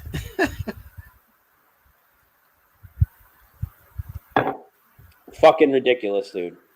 Well, So, I mean, not only did he wear that stupid NASA thing, he talked more about NASA than the Mandela effect. Yeah. And he had a spinning globe on his desk. I showed that to you. Remember I sent you that? Yeah, he came out in an astronaut suit, dude. Yeah. And then he tried to say that the fucking Challenger guys, it's not because NASA faked it, it's because it's a Mandela effect. It's a timeline paradox. You fucking kidding me, dude? Oh, they went through something where they could manifest something in their refrigerator. I don't know. They were out of their minds. I could only watch about 10 minutes of it. Yeah. So we could be in for a treat. It's a 30-minute episode from what it looks like if you look at HBO's calendar and their schedule type thing. It's going to be on at 7:30 on Saturday. Be prepared for the hit piece. So there's that. I wanted to... it's pretty obvious that's where they got the footage from. They're talking about a Mandela Effect conference. I mean, that's the Mandela Effect conference, and people are wondering where the HBO footage went. And this is HBO. I mean, you know, obviously that's what we're gonna see. If you watch a trailer for that show, it's just all the most ridiculous shit. I mean, it shows people. He walks into a place where there's like 50-year-old guys with toy lightsabers fighting.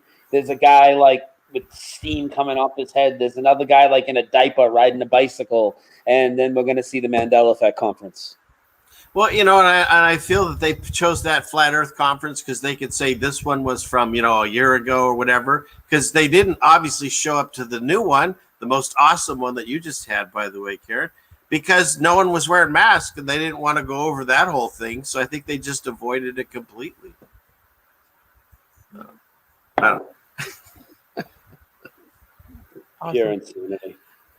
Now, then I'd have some other, what I consider Mandela Effect disinfo that I want to get into. And Sailing Man, I want your thoughts on all of this after I play this clip of the video. I think you know what I'm going to play. So I'm going to play this clip of a video. There's a lot of times I'm going to play this. Who? Sailing Fan, man. What are you doing? It's his dogs. I have dogs. I don't know when they're going to pop off, so I hit mute. It sounds like a fucking slaughterhouse, dude. Don't start any new rumors, for Christ's sake. Oh, sorry, God. But so many already got now. These idiots. It's so funny. All right. I am gonna point out some serious disinformation. Before I get into it, I just want to say, even if you don't agree with my views on the topic that's going to be discussed in the following video, you will see my point that the claims being made are really absurd and to just come out now. And I'd like to say that I am not here to start trouble. I've taken many low shots from these people, as have other people on this show. And it's time for me to address it because I feel a responsibility, because I brought many people over to this channel, many people. And I will play the video after. We'll comment more after. But Sailing Fan, man, you understand that take, right? Because you indeed. Okay, so and I want to be and explain what's going on here. Is like we talked about getting together, and then this situation came up after, and so this wasn't like a plan that I was going to be on here for this. However, it's very disturbing what you showed me and what we talked about, and so I will be here for this, and I'll give my perspective on it as you want, but I'm gonna go black screen while you do your thing. Yeah, and I'm gonna shut my thing off, and I'm gonna play this video, and I just want you guys to watch, and I will try not to interject and try to save it for after, and give you my commentary after, and then Ceiling Fans commentary. And I do feel somewhat responsible for a lot of the people that I sent over to this channel. And I really wish that I didn't do that. And I don't know what else to say. We all make fucking mistakes, right? And I know there's some people that are going to say, Brian, I told you so. You're right. You know, and there's other things I could say I told you so about. And that's just how it is. I have no shame in being wrong.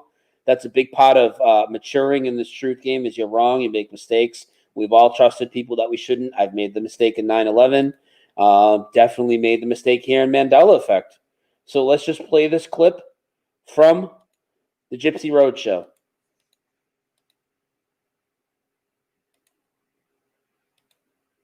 Yeah, in my time they did. It's perfect because they've got burned sacrifices. They got burned sacrifices in 2 buildings, so it's perfect. I'm gonna shock. Now, people have the right to believe what they want to believe. They have every right to.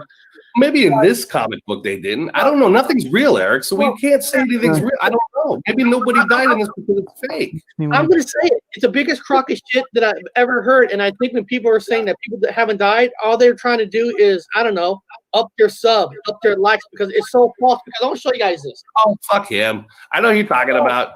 Fuck him. No. This is fuck that slavery bastard. He's an idiot. He's a little fucking troll ass idiot. You guys want to pay $77 to go see Flat Earth convention shit? $77. How many fucking people charge $77 to go see a bunch of assholes talk about the fucking Earth being flat? Shitheads. Now this is this is my Coast Guard card. Okay. Yeah. I was Bob. Do you know where I was stationed? Where did you hear this? San Diego? No. I don't remember. Where was it? Navy's San Diego. I will interject real quick, and look how they can't even get their story straight right here. This guy, Eric's wearing glasses, hide his eyes from lying. Now wait till you hear the lie that comes out. Now before he gets into this, again, it doesn't matter if you believe what I believe on 9/11. I know most people don't, but you know my thoughts. The whole thing's a complete hoax. No one died. I've been on Eric's show about 20 times. He's interviewed me on 9/11. Now, wait till you hear his story that comes out now in 2020, years after having a YouTube channel, after having me on his show like 20 times. Wait till you hear this. Well, this is my Coast Guard card. Okay. Yeah. I was Bob. Do you know where I was stationed? San Diego? No. I don't remember. Where was it? Navy's San Diego. Oh, I don't know. I was in San Diego. Oh, I was in Japan. I don't remember. I was stationed in Cape May, New Jersey. Oh, New Jersey. Okay. Oh, okay. I was stationed in Cape May, New Jersey. It gets better. Keep listening. Unbelievable disinfo. I joined the service in 1997, and of course this is where I found out that I was O positive, because behind it does say I'm O positive. That's where I got that from. Okay. When 9/11 happened, my platoon were sent down there to help clean up. And I'm going to tell people right now that what's that? Your platoon? You mean you were in the Navy, or you were in the Coast Guard? So you had a Coast Guard, but on the East Coast. Oh, my honeymoon was in Cape May. Oh yeah, Cape May, New Jersey. Something else. We were sent down there to help, just to help clean up. That was it. And I'm going to tell you something. There was bodies, and not just firemen. There were actually real bodies. So when I hear people are telling me that people are saying there's no bodies, I don't know what the hell they're fucking talking about, because I seen them personally. I was in the Coast Guard. We were sent down there to help. That's what Coast Guard does. It's not real. But it's not real. The whole day, there's not real, because in my time they actually had a pile of rubble. They had the American flag sticking in the middle with the red stripe underneath. And now the new magazine has a fucking bunch of guys standing in front of a flag on the Time Life magazine. I'm like, what is this magazine? I don't remember this magazine. I don't remember that rubble. Look at these lying Weasley bastards. Now, Bob's already taken many shots at me on his live streams. Eric's been a little quiet, but these guys have been stirring shit for a while. I fucked up. I made the mistake. Now, if you look over here, look at his chat. Look who's in his chat. Tom Muir. It's Time to Wake Up, Tony. You'll see Thirst for all these trolls. I don't want to give him like shout out to AJM. Look at these guys. That's who his chat is overrun with. But let's get right down to what I'm passionate about. 9/11. You know my views. First of all, he's a fucking liar. You guys, even if you've never looked into 9/11, you can tell a liar when you see a fucking liar. These guys are completely full of shit, making it up. Look what he's lying about. He's lying about being at ground zero and pulling bodies out of the debris. And then he says, these people that say that well, I'm the fucking main guy saying that. And I've been on your show 20 times, Eric. Why didn't you ever say, well, wait, I was there?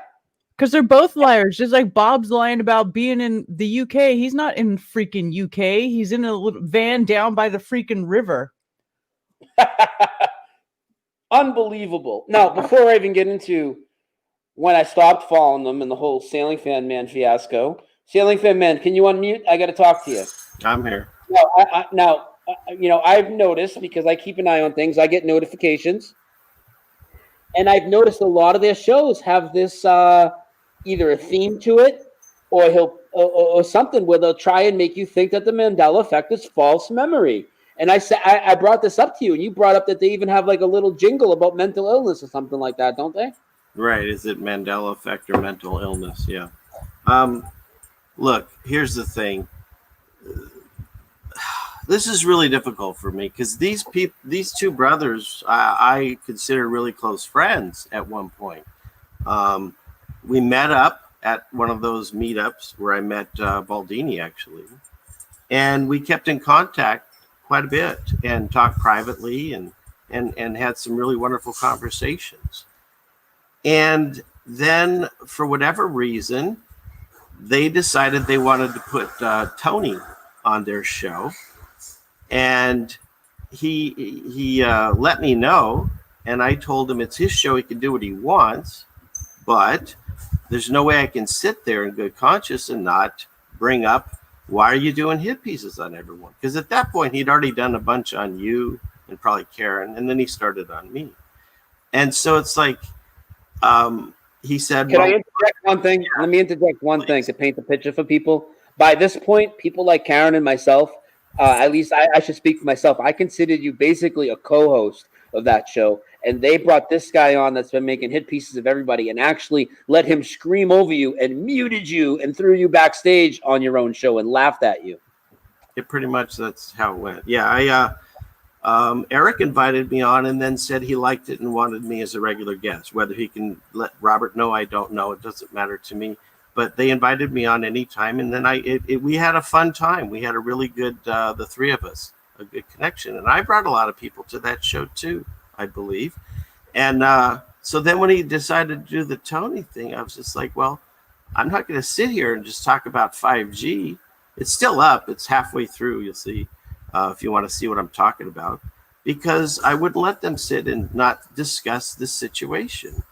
And I stood up for you, and I stood up for this community, and they tossed me, and that's fine. And then they actually even privately asked me to come back, at least Eric. But I just wanted to take some time off because that whole thing was just disturbing to me. And then, of course, as you pointed out, his entire chat room is now Tony. Sorry, I didn't mean to hit that. That was a video on VLC. Go ahead. And the chat room, that's what I want to talk about. It's the entire, ever since that day, the entire vibe has changed. They're just completely not only infiltrated with troll people, they're infiltrated with people that say the Mandela Effect is a psyop and they're supposed to be a Mandela Effect channel. Correct. And they're backing off of things like Robert keeps changing his story on things like whether he believes the Mandela Effect or not. And so here's the thing. So I didn't want to go back. And then Robert, if he still has his channel, his videos, he did at least one that I saw when I used to watch them still, a late night supposed drunk video where he basically mouthed off on you for a while, and then he poked shots at me and stuff in private conversations I had. And I was just like, I was done with him. But I'll tell you, to this day, I still like Eric. I don't know what happened there, because we used to talk about his dog, and I just thought we had a really close, a real friendship. And so the fact that he's now basically completely, bodies at 9/11. So of all the times that you've talked about 9/11 and with him specifically, even, again, my wife's a nurse. She's seen dead bodies. Most of us in the chat, unless you're a psycho killer, you haven't. Very rare. I think I've seen 1, 2 my whole life, and they were grandparents that had passed. And yet, if you pulled out bodies at 9/11, you would have said something at some point when you're talking to the 9/11 guy. I would think you lead with that. Yep. So that's what's very troubling to me, and how you think you can get away with saying that. I'm not going to let it slide, dude. I'm going to call that right out. Yeah, I mean, I'd let the personal shit go, but now he's going to say he's got a channel now with a following, and I sent a lot of people there. You know, I brought David Weiss on the show. I brought Robin on the show, Crazy Joey on the show, Martin Liedtke. I brought a lot of Karen, a lot of people, Jen, we all went over there. And he's got like 8,000 subs now. You're going to go around lying, and that's like the worst lie you can make, is to say you were at an event that didn't happen and you were there pulling victims out of a fucking debris pile. Like, you're a piece of shit, Eric. And you're obviously lying, dude. The problem I have is, if you know anything about my channel, where I believe that we live in the Bible, and first of all, you shouldn't be lying. But second of all, are you freaking kidding me? During the apocalypse? Really? That's when you're going to start lying? I mean, God help all those people. God help everyone in Tony's chat. He, I think, is deceiving people on purpose, or he's paid to do it, or who knows what. But there's real people in that chat that are just losing their minds.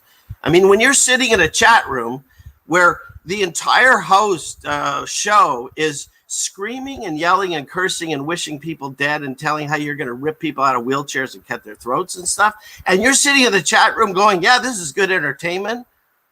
God help those people. And God help Gypsy Road. I want to get Karen involved in this. Karen. I got to take a quick break. Go ahead, CF. Karen. So, first off, I think, don't you think it's funny that Robert Wood calls me a fat fuck? I think that's funny. Yeah, that's funny.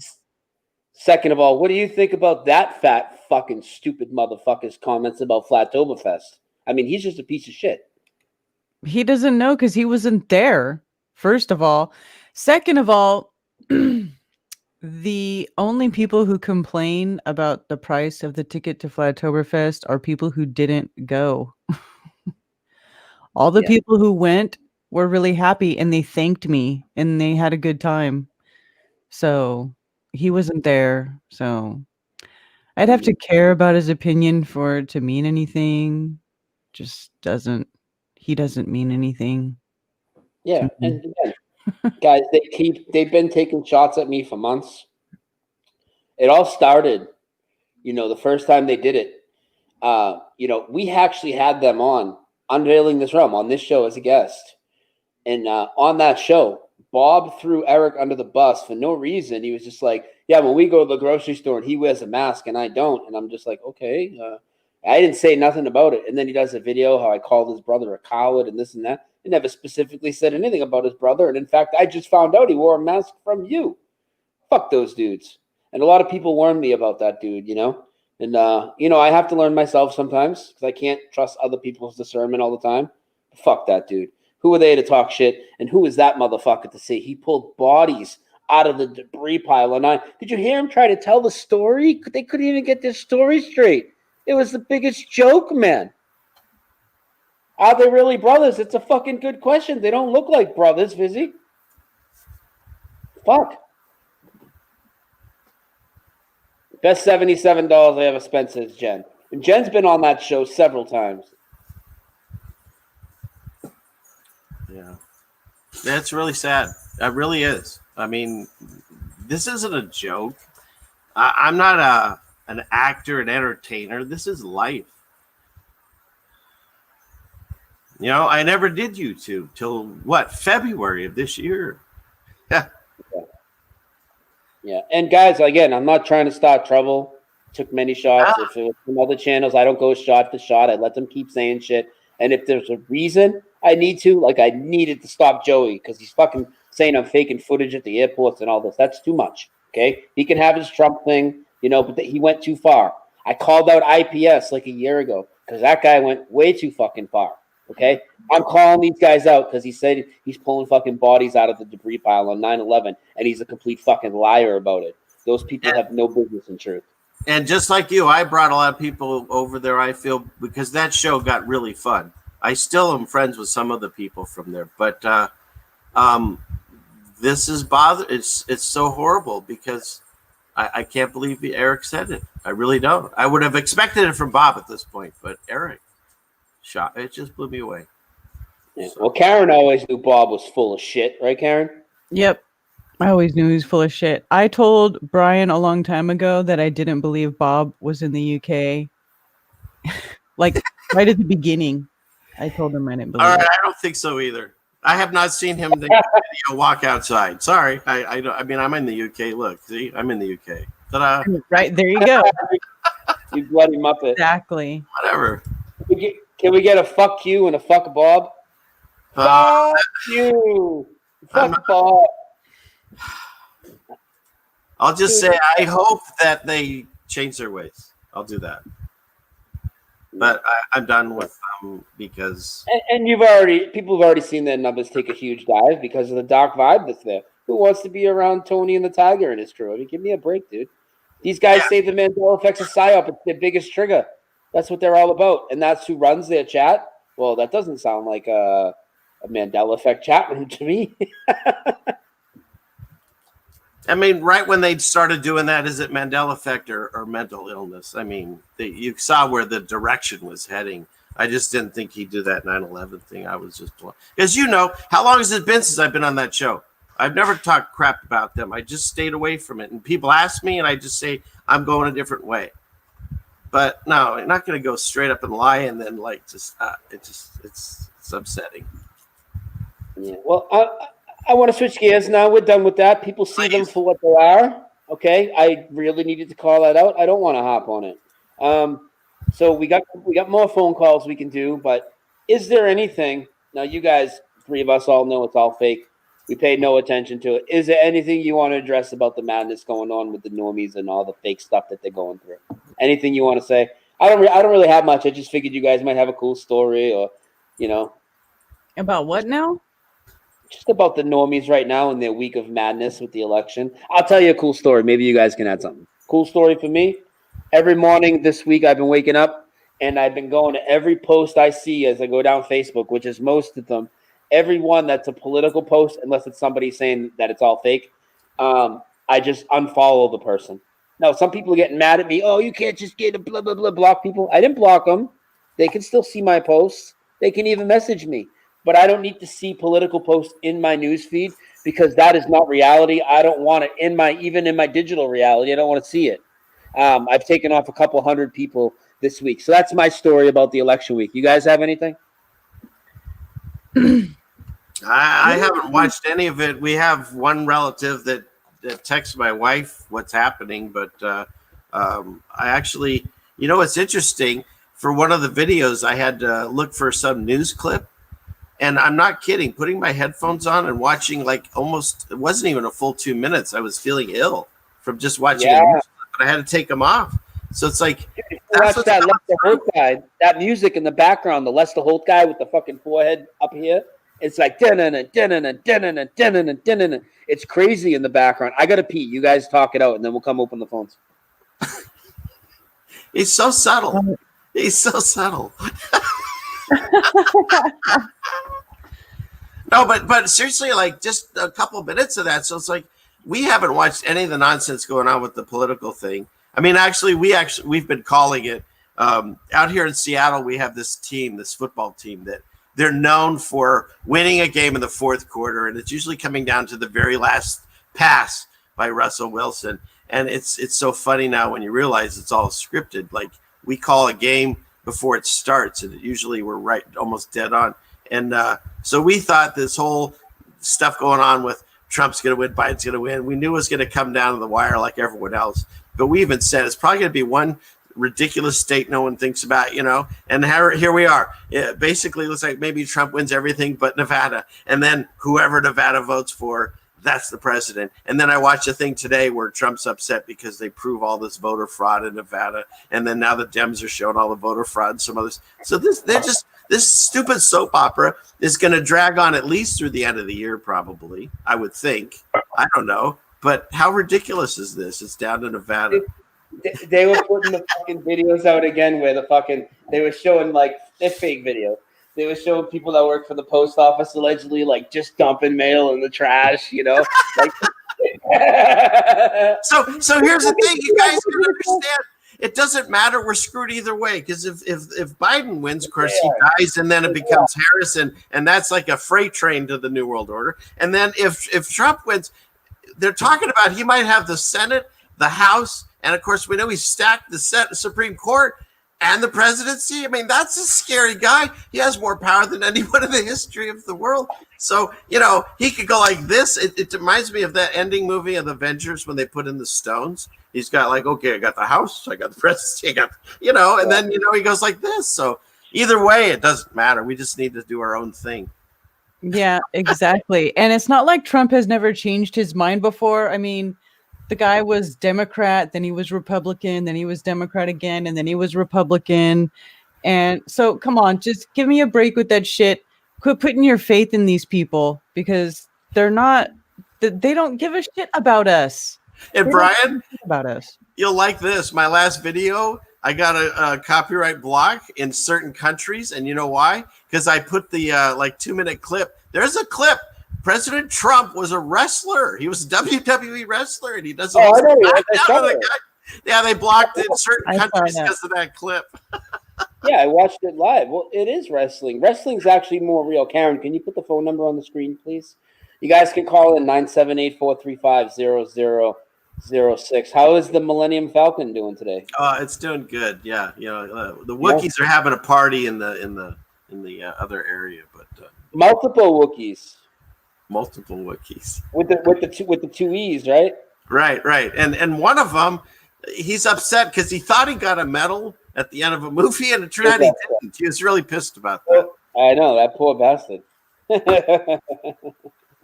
978-435-0006. Give us a ring dong. Look at this. We rolled through the whole show. We haven't even taken a break on you guys. You like that? And why wouldn't they have done this correctly with a white leg? Oh, dude, the residue's piling up. Dude. You gotta send me a picture of that too. I've been finding it everywhere personally. Doesn't exist. You That's the biggest joke. That our trolls are they're the mentally ill ones. They either don't see it or they don't want to see it. They put their head in the sand. There's so much residue in this world. It's nuts. It finds you everywhere. Yep. Fish in a barrel, as you always say. Oh, I get everybody every stream. You know how it is, dude. It's too easy for me. Well, did you see? I don't know. I sent you one. This is one dude I watch, Recall Vector, and he did one on what do you call Uncle Sam? Have you looked at that poster lately? No, I changed. Well, I agree with him. If you want to pull it up, it basically one thing is of course we all know the hat changed with no stripes, but now he has like a black collar on the coat, which I didn't remember. And then also the poster says, I want you for U.S. Army. And I swear it said, I want you for the U.S. Army. But it just looks weird to me that way.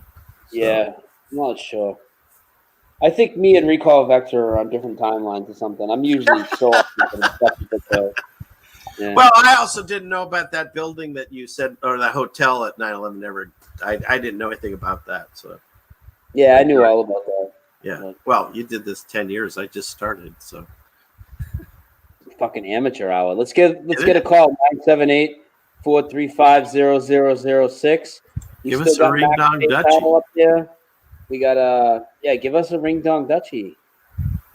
I also put down there to if you want to send money to Baldini, who is the one who can get money to Mak the fastest at this moment. That's his PayPal. Also, if you want to contribute to getting Sue a place to stay because her family is refusing to let her come home. They're making her quarantine. God. So you can also donate to help take care of Sue till her fucking people have lost their minds. Family will let her go home.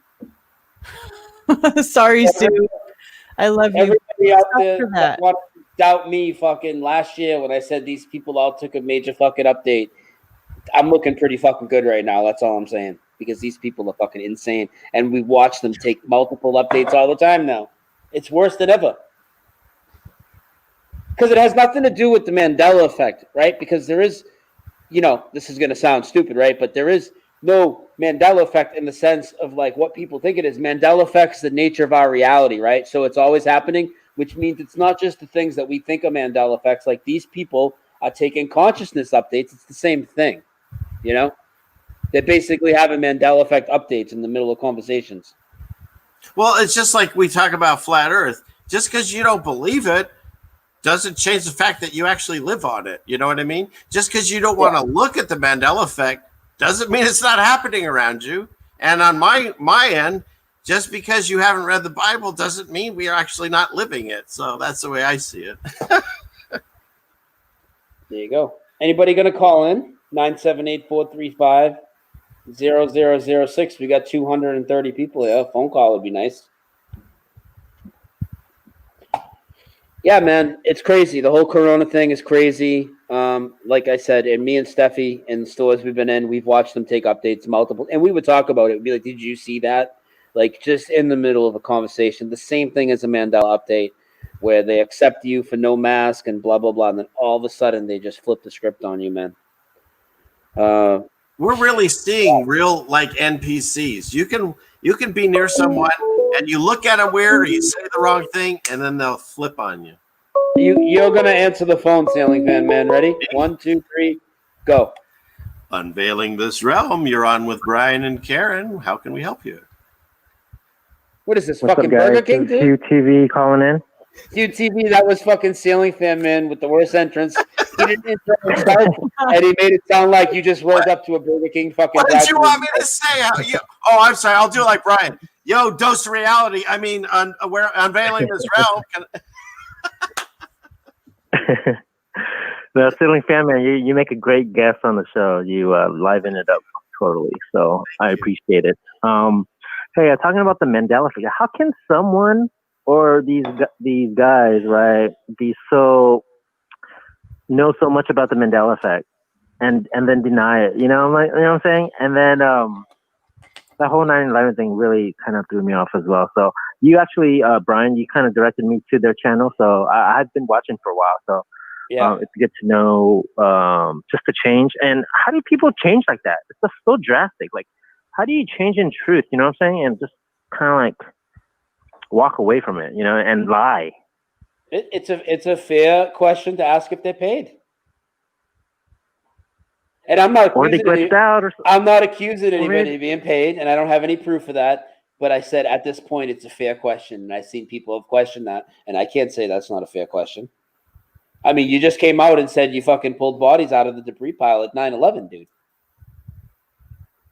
Yeah, that's pretty bold to say. I mean, especially after you've interviewed me many times on your show. Like, I'm the guy that's telling you there were no bodies there. Like, why didn't you say, well, wait, I was there? Or even before that, 2 years ago, whenever you started your channel, why wasn't one of the first videos you made how you pulled bodies out of 9/11? I don't know, dude. Have you seen a caller? Have you seen a body? A dead body? Me, like an old person at a funeral. Yeah, that's pretty much everyone's experience. To me, I would think if you're pulling dead bodies out of rubble, that would be very traumatic.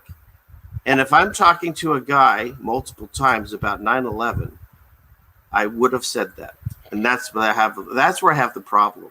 Again, you guys, anybody can take this any they want. I'm sure I'll get hit pieces even more. I don't care. I really like these two, especially Eric.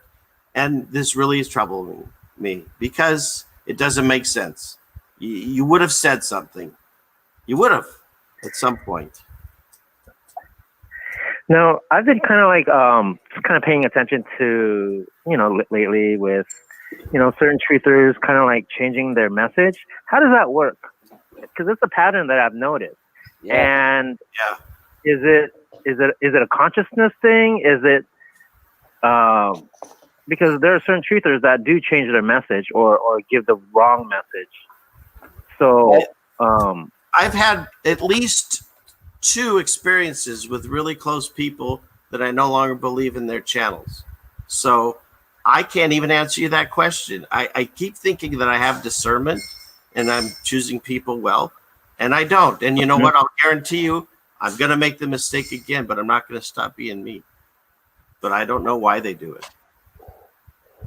Yeah, like Joey Rocha, right? Like, Brian, you're friends with him, and so then to change his message like that, and to say that like you're lying, and like how does that work? Like, how crazy was that? Like the whole Trump thing, like we all saw it was obnoxious, and I did get tagged the most. Then he trolled me, but still, I didn't respond to him or anything. But then he makes a video talking about how I faking the footage about getting on the flights, and nobody can get on the flights with no mask. Like, I'd take that real personal, dude. Yeah, I'm not going to let that slide. So that's why I made a video. If anybody has a problem with that, I don't know, have some fucking balls. Stand up for yourself. I'm not going to let him. I take a lot of passion in making sure that, I'm not making sure, obviously, because we're not necessarily won the battle yet, but trying to make sure that not everybody's wearing a fucking mask forever. And I put a lot of work and pride into that. And this motherfucker is going to come out and suggest that I'm faking it. Insane. And, yeah. that's the other thing too. I want to mention. I like Joey. I did a show with him even because I thought his information on volcanoes I found fascinating, and I really think there's something still there. And then he was doing the whole Black Lives Matter when no one else was. And at first it was annoying, and then I realized, you know what? Someone needs to talk about this. So we had a show together, and we did those subjects, and I think maybe a few others. But when he did the whole Trump thing, again, I'm different than everyone else. Everyone's different. I couldn't do it the way Brian did, but it was, again, troubling because how do you go back into that to believing that you actually can select or elect a president? I mean, Russian Vids Truth just did a video. If you haven't seen it, anyone, it's just like last week, basically about Trump and Biden and the 33rd Mason and all that. And it's like a 15, 20-minute video, and it's all you need to see that it's all fake, and I can't understand why people still want to buy into it. I can say vote on a local level, little things, but anything like Brian taught me, I totally buy into that, Brian. A governor up is selected, not elected. None of those people. I mean, look, AOC just got elected again. Come on, AOC. Do you know how many so-called quote-unquote truthers are admonishing us for not voting? Amazing. And a lot of these people are from other countries. They're like, if you don't do anything, you're doing nothing. Why would you just do nothing? Now's your chance. And I'm like, who the fuck are you to sit over there in another country who's, first of all, you already lost your weapons. Okay.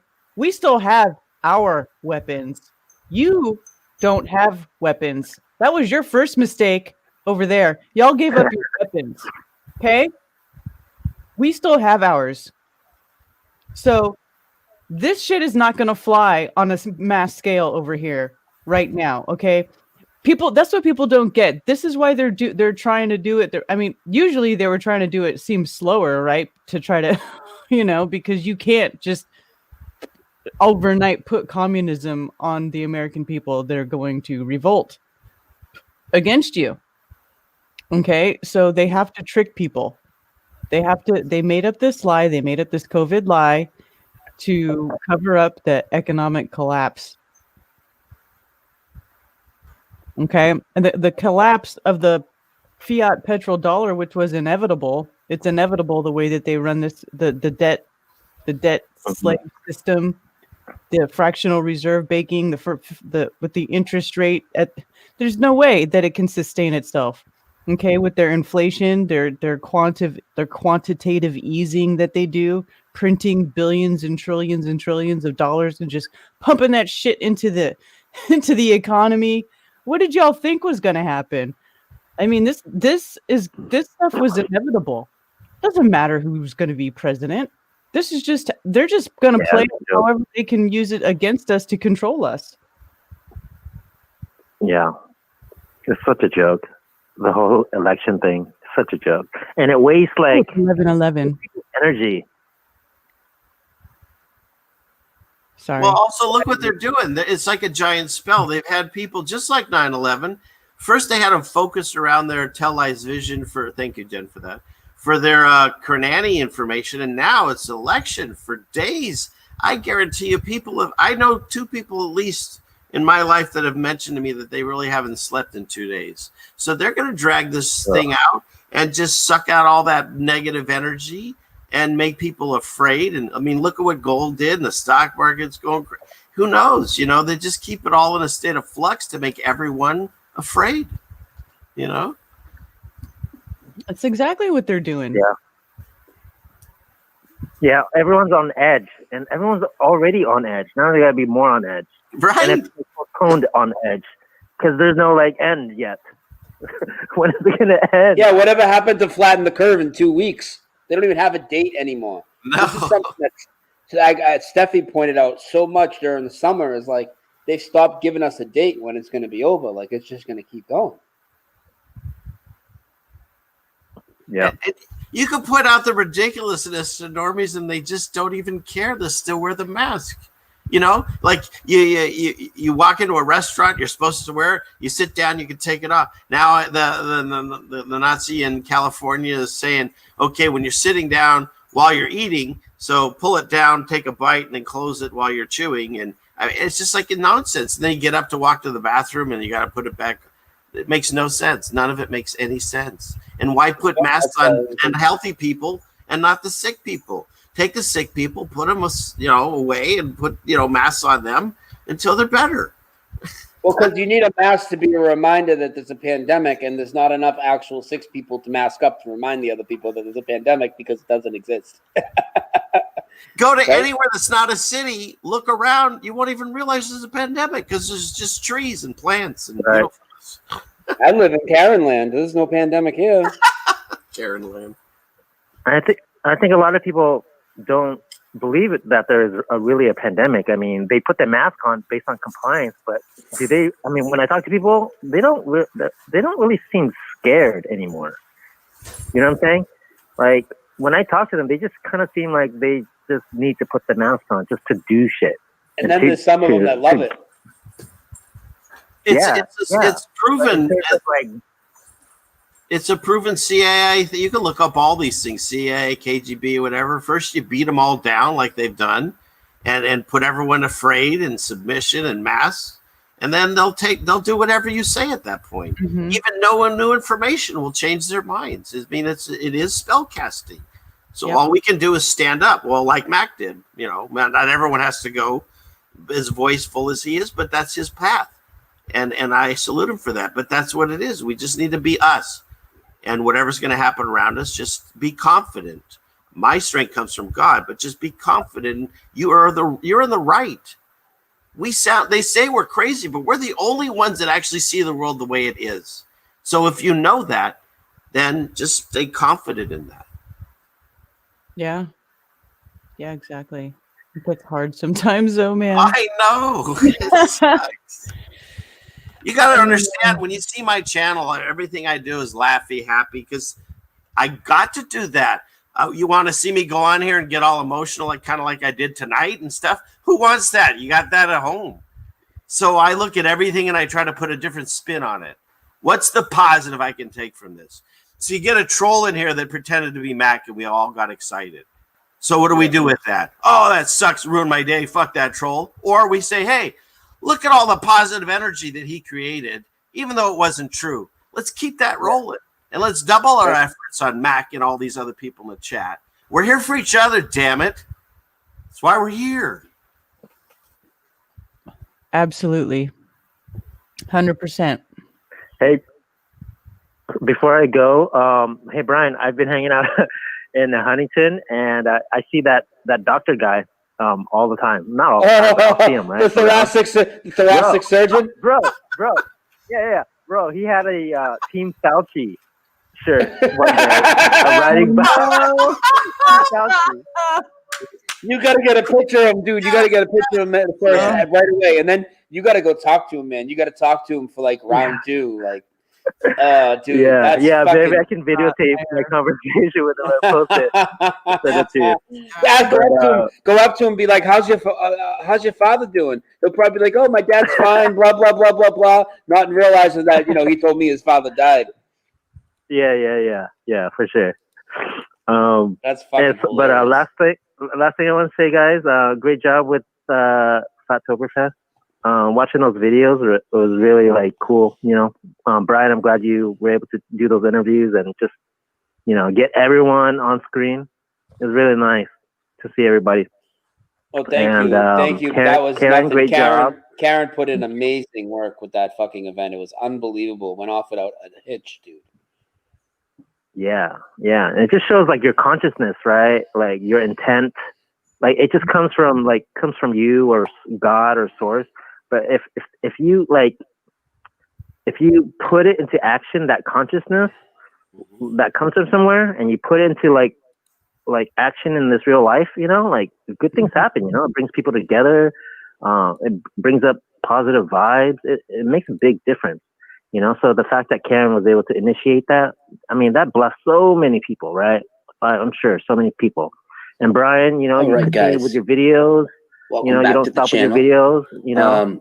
So sorry, that was a video. That's all I got to say. No, you keep talking about the video. I got confused for a minute. Oh, like, did Brian? I was trying to bring up a video.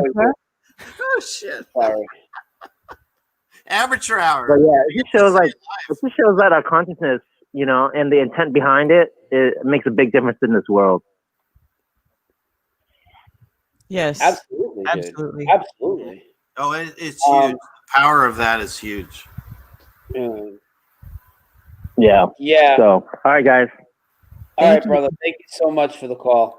Wonderful call. All right, talk to you later. All right, Hugh. Awesome. Before we get into another call, I was trying to bring up the doctor video. That was the audio. You actually heard the audio on my intro video on my channel, but let's play the doctor video real quick for anybody that doesn't know the doctor. It's only 4 minutes.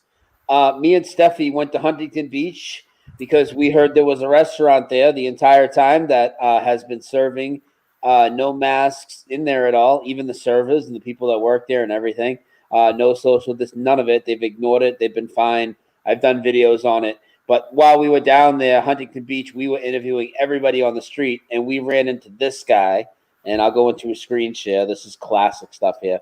And now, since I know the routine, I'm going to pee and get something to drink. I'll be right back. All right, Karen, can you remove the banner? Can I what? Remove the phone banner, the telephone. There you go. All right, guys, and this is my conversation 4 minutes with this guy, the thoracic surgeon. Hey, everyone. This is just about the corona. Okay, just have a listen. Hey, everyone. This guy's lying as bad as Eric from Gypsy Road. This is just a quick video. I went to Huntington Beach last week with Steffi, and we switched up our approach a little bit, and we started interviewing everybody on the street that night. She was walking up to everybody with a camera asking if we could ask them their thoughts on COVID. Most people were willing to do so. One person happened to be the doctor, and me and him got into it quite a bit. He got very triggered, resorted to ad hom attacks, and it's quite funny. And I really called him out on his BS, but I completely kept my cool. And this is my second interaction with the doctor this week that has acted this way, acted in a childish manner. I think you guys will really enjoy this quick interview. I'm going to shut up now so this can just make the rounds, but I will say we did a show last night for 3 hours with about an hour and a half of footage interviewing everybody, including this doctor and many more at Huntington Beach. So I'll leave the link for that full video underneath this one because that is on my backup channel. Make sure you guys are all subscribed and bell to my backup channel, which is called The Real News Online. For a couple months, that's where all my new content's going. All right, guys, enjoy the video with the doctor. You're going to love this street interview, and I'll see you guys later. Do I wear a mask? Yes. Of course I wear a mask. I'm a thoracic surgeon. I know the difference. Difference of what? The droplets that go out. Stop that.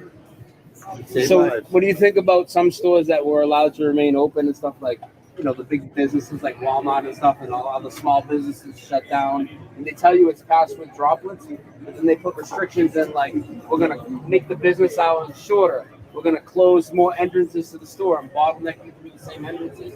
Don't you see contradictions? No, I do. Yeah. I just stop and I don't engage when that happens. I step back, and this is how it goes. But you know what? I wear a mask when I do surgery. Because of course I do. I wear a helmet when I ride my motorcycle. I wear seatbelts because you do this. This is for, and I don't do it many times for me. I do it for you. Listen, you want to know who's immune compromised? There's about 100 fucking million people. Crohn's disease. And listen, I'm a thoracic surgeon. You don't know. My neighbor has got Crohn's. What do you think about viruses? Don't viruses already exist in your body, and that's the way that your cells repair themselves? Do you really think it's an airborne thing, or have you ever looked into the terrain theory? You understand? You're talking to a thoracic surgeon. I understand who I'm talking to. I'm asking your opinion. Put your aside. What do you really think? I can't put that aside because 2 + 2 is 4. Really? Well, isn't it? Sure. But you can't just think outside the box for a minute? I do it every day. I have to. So who do you know that's died from COVID-19? I've got many friends. Can you name one? Oh, man. My father. Your father's died? I am. This guy will be on Gypsy this week.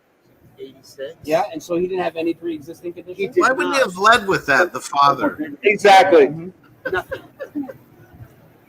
You want to do more of this? Sure. I got many friends that are dead. They died from COVID. All of a sudden taken out like that. You're being honest with me right now. You're not being honest, are you? I do get it. You're not being honest. You guys get hungry, great food, burgers, sliders, kebabs, and corn. You seem like you're fighting to defend your belief system, but you don't really believe in what you're saying. Gentlemen, you guys know we have a dog. Yeah, I'm right, ain't I? You seem like I'm triggering you. Yes. I'm stupidity. They immediately go to insults when they got nothing to say. Of course you can. You seem very triggered. My words, your words don't offend me. That's cool. I'm not offended. I'm keeping my cool. We're supposed to meet people, but Great. they can come to Tell us. them to come to second story. They can come to us. 2 + 2 is 4. I get it. Oh, thank you. But you don't have a mask on right now. Thank you, gentlemen. And there's a crowd of people around you.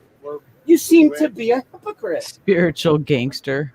Well, you called, you said some things. I wish you the best. That's cool. But you don't have a mask on. Oh, you have it around your neck. What does that mean? Clown. So that's the doctor. If anybody wanted to know the doctor that Hugh was talking about. So in the chat, if you think Hugh needs to approach this doctor and make a video, press 1. If you think Hugh should just take pictures of him, press 2. And I'll open up the phones. That was a great night. That was a great night talking to all those people out there. Yes, indeed. Karen, can you put the phone number back up, please? Well, somebody has it memorized. Unveiling this rum. Who's this? Hey, man. I wasn't sure if you were talking to me. Who's this? Oh, it's David. Dave. I said somebody has it memorized. What's going on, brother? Because you called in before I put the number up. So what's up? So who was the better answer, Dave, him or me? I mean, I think it was me, but I'm biased. Yeah. So, listen, I've been listening to you all tonight, and so there's a question. I stepped away for a second, and you guys weren't sure that was Mac. Is that what you guys were saying? Yeah, just because the way the contact we've had with people and the way it worked out, he already missed his chance to get out tonight. His wife can't get down there and do the paperwork to get him out tonight. And the fact that somebody came in with it looked like his account, but they didn't have a wrench, and we would think he has a wrench here. We're not really sure. But the fact that he wouldn't just call me on the phone to confirm, and me and Karen, we literally have trolls that make exact accounts of ours with the same icon and go in other chats and say things misrepresenting us. So we think that's probably what happened there. So we don't want to get our hopes up. So we don't want that to slow us down. Yeah, that's cool. I get it. Yeah. But he did say something that made sense, though. It's like, I just got to get some rest because, if you've ever spent any time in jail, it's not conducive to rest, Anyway, yeah, man. So, Dave, did you hear Baldini did a little prayer for Mac and Sue? I thought that was beautiful. Moments before he chimed in, exactly. That was an interesting timing. I did catch all that. That was awesome. So yeah, listen, I've been. It's great that people are wanting to help him with finance, all of those types of things too. I think that I don't want to miss an opportunity since it's on that news source radar to go there. I've been posting responses. It's amazing to me. There's like 550 comments on that news story, right? Yep. I'll get the link too. All of them, huh? No, I said I'll get the link for people and drop it in chat while you're talking. Sorry, continue. Yeah, that's cool. Yeah, that's good. So almost all of those comments, man, are like just stupid, mindless comments. And a lot of them are like he's got a bad haircut or I mean, or he deserves, to spend both the fine and jail time because, he's insane, or just these people are so horribly misinformed. And of course the story presents him as this, it almost sounds like he's a criminal, like a major, like he's notorious. Man, he's notorious. Notorious Metro Vancouver, he's notorious. Yep. And it's just like when you look at the story, but here's the thing: is don't, if y'all go there, don't attack this writer because it'll be counter to what the result is. The result we want is we want her to realize that she thinks she knows what she's talking about, but she doesn't. And so if we attack her, she's not going to hear you, man. She's just not. It'll just be a back and forth fight, And so I wanted to take the opportunity to contact her. I'm not going to just do it once. I'm going to send multiple iterations of the message. I'm going to try and contact the editor of this news source, and also put comments on the commenters. Look, if only 10% of the people maybe even look at least and take into consideration the possibility that they might not know what they think they know, right? Mm-hmm. And so in all of this, I'm not trying to just, just make everything else sweet, warm, and fluffy, feel good. That's not, I'm saying we have an opportunity when we're on the radar, even in bad news, we have an opportunity to leverage the attention they're getting, right? Yes. The attention we're getting, we have an opportunity. So I want to take advantage of that. I just think we should. If everybody just freaking nailed these people with messages saying, listen, you're misinformed, you're in error. Look at this. Here's the truth. They might consider actually reconsidering. It's possible. We were all there once, right? Yeah, absolutely. Yeah. And so lest we forget, we were all freaking deceived not too long ago. Okay. Yep. So anyway, that's my story. I'm sticking to it. Listen, y'all, if you're so inclined, 10:30 tomorrow morning, I am going to be on. And Ceiling Fan, I didn't forget about you, man. It's been a crazy couple of weeks for me. And Dave, please don't ever apologize about Dave, don't ever apologize for me not being on your show. I'm on too many shows. I don't mind. Anybody that wants to listen to me, I'll go. But no, I love listening to your show. Oh, thank you, brother. I really that really honored me. Your comments to me offline, that was cool. So I might have though. There's a new guy on the scene. He's a literal Assemblies of God pastor. He's a flat earther, and you guys don't know him. He was at the first Flat Earth conference because I had tickets and I couldn't go, and I gave him my tickets. As a matter of fact, you could hear him speak on the recordings. And so he's got a new thing he's doing, End Times Pastor. He's got a channel now, and he is probably going to pop in tomorrow. You might want to hear from him. He's a good guy. He lives down here in South Carolina. and I think he's going to come out of the flat Earth closet. You know, right on. He's going to Good. bust Well, out. I mean, Dave, as you know, biblically speaking, Yes, I know, dude. Your most latest video on you know, on the whole Copernican model and you know, biblical Yes. cosmology and all that. That I mirrored that video. That video is excellent, dude. You know. Thanks, brother. Thanks, man. I appreciate that. Yeah. Well, listen, I love you guys, and yes, Karen, we are gonna hook up. I'll tell you what, man. If the weather stays like it's been lately down here in South Kakalaki, probably be better to get together this time of the year. Then we won't have as much mosquitoes. Yeah, man. But, We're gonna have a cookout, man. If y'all want to come up here, you can come up here, or we can go down there. Whatever's easier. Either way, we'll figure it out. I couldn't believe it though. Speaking of mosquitoes, somebody dropped off a computer for me to fix, and there was mosquitoes in my garage. It's been like freaking 30 degrees, man. Whatever. I thought they might go away. Yeah, it must be that global warming thing, man. I'm just saying. There you go. See, we need Airborne Saint to drop that Greta thing. What's that? We need Airborne Saint. He would have dropped Greta. How dare you? He would have put that out there right now. How dare you? Yes. We also need, though, I figured you could chime in with this. Remember, whatever happened to the killer mosquitoes? The blood. The murder hornets. They never got any time. Yes. They barely would hit the news at all. I don't have that, but I got this. They're not going to catch us. We're on a mission from God. Oh, I like it. I like it. Exactly. All right, you guys. I'll let you get back to that thing that you All right. do, All right, and I'll be listening.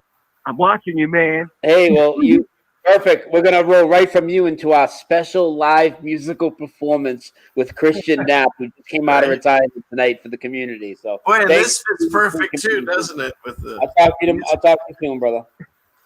All right, and the phones are closed, and the man. Hold on, Christian. I am gonna put you on the big screen. Oh yeah, my man. Christian on the big screen. Love it.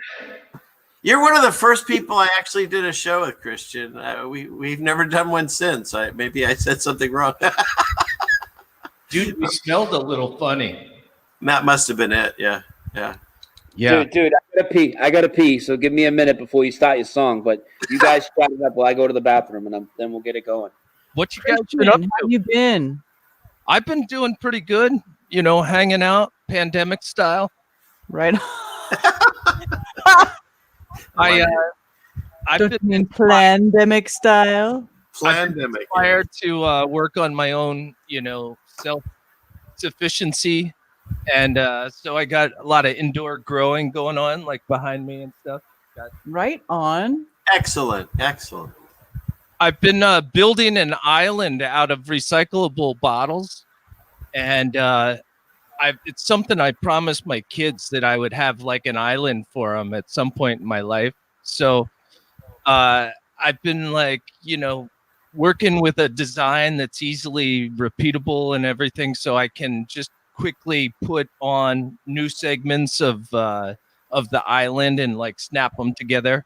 So I'll start out with something that's 8x8, and I'm just gonna live on it for a while. And then I'll be out. I won't have a motor or anything like that. I'll just be floating, and maybe have a buddy pull me out, in the harbor, and then Will you take pictures along the way so we can see it? I'd love to see some. Oh yeah, it's been great. I got the whole family involved. We're recycling bottles, and then I fill them up and get them together, and it's all lashed together. It's sewn together. The whole thing is... he's like Castaway over here, Mr. Tom Hanks. He's building his own raft. Oh, that's awesome. Mac is Sinbad and you're Tom Hanks. Congratulations, dude. Well said. Hey, do you want to give a couple thoughts on Mac before your song, or do you want to play the song and give your thoughts after? Whatever the vibe is better for you with what your song is, you tell me. Well, it was interesting when that comment came on the chat. I was like, well, does that mean Mac left my body? And I wasn't sure, you know, he was in me for a while, and I still think he's in me. I think it might have been a troll that posted that. Yeah. But at the same time, like I'm one of these people that like you know, picks up on stuff, you know, just kind of vibes and stuff. And I just feel like with him, you know, being in the pokey, I can feel him just pent up with rage, and it just hit me hard, you know. It's like I want to be in Canada. I don't even know how to get there, but like I really want everyone to start to organize. And if it sounds like he's coming out tomorrow, so but after he comes out, you know, it was suggested before maybe he hang low and, you know, just go do the quarantine thing and stuff. And I'm not sure that that's his best move.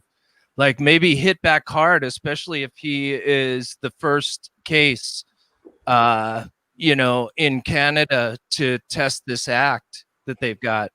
So I'm almost thinking that he's going to be fired up, and he's going to be like, all right, I'm taking this thing to as many people that will listen, and let Canada see what they're really voting for and what's happening, you know. And that's the way he was with the hospital, you know. When they took his business, he went right to the hospital, you know, and was like, okay, I'm gonna figure out what's actually going on with this pandemic. So I think he's going to be coming out, and he's going to be fired up, and he's going to, you know, be able to hopefully clearly, rationally approach the system that has imprisoned him, and show it to the faces of the rest of Canada, so that they can see exactly what's going on with this crazy stuff. And I think there's going to be a lot of people that might show up for that kind of argument.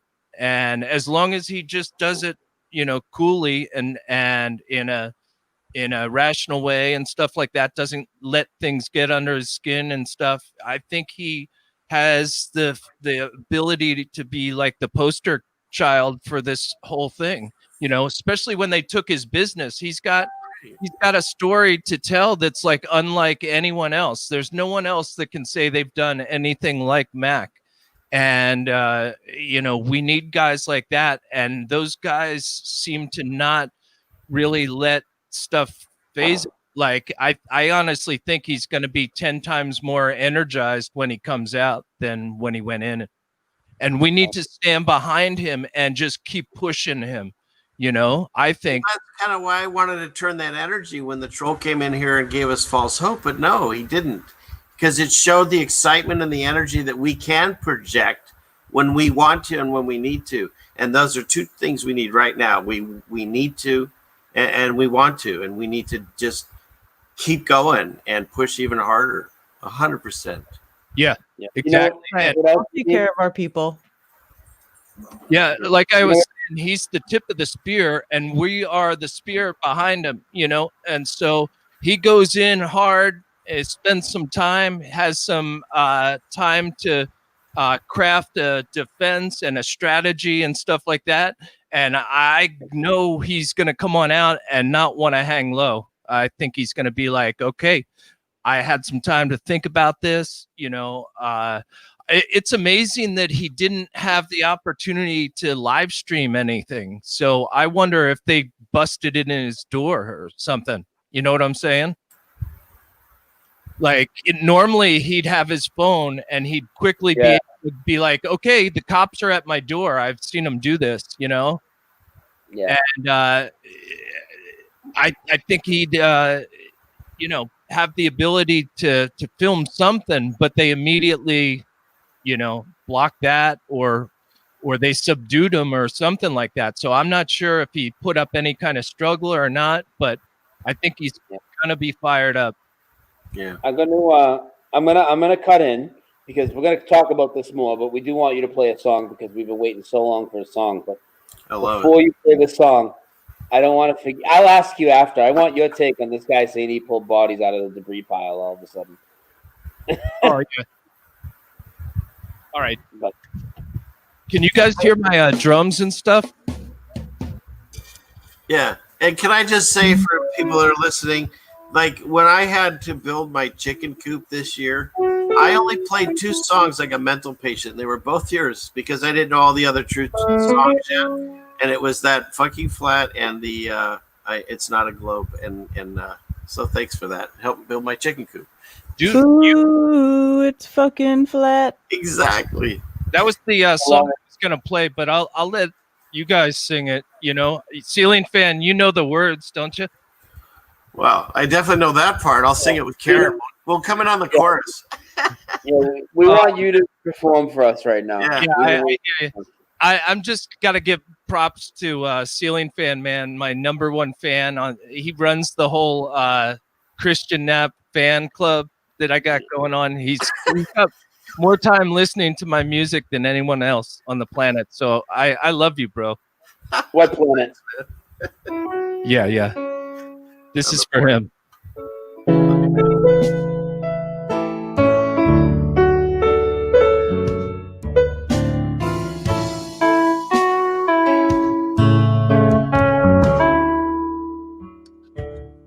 Well, they tell us they're exploring outer space, but it's all fake. It's fucking fake.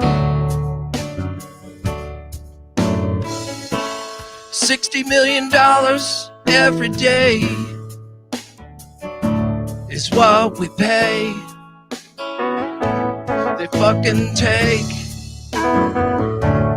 'Cause we're brainwashed, trained to believe a man-made dark cosmology, trap set by evil fuckers many centuries ago to dupe the population and take control of the world. Seen it all before, it's the oldest play in the book.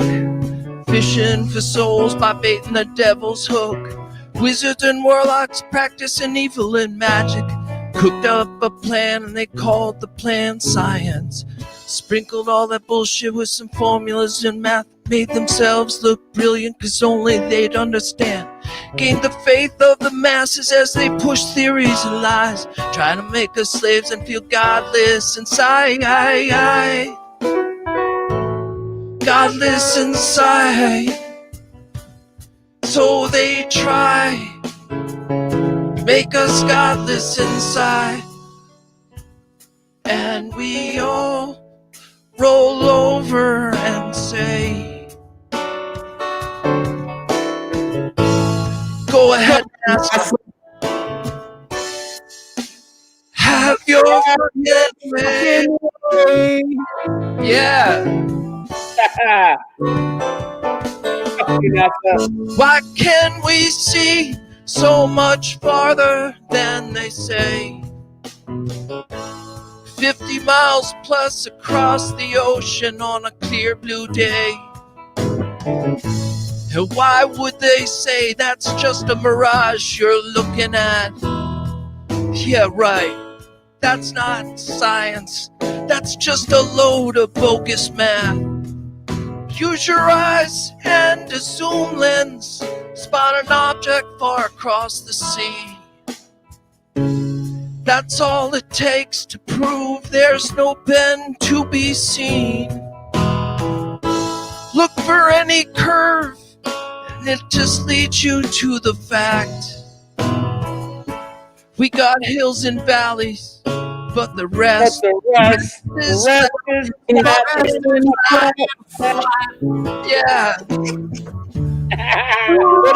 Ooh, it's fucking flat. Yeah. Oh.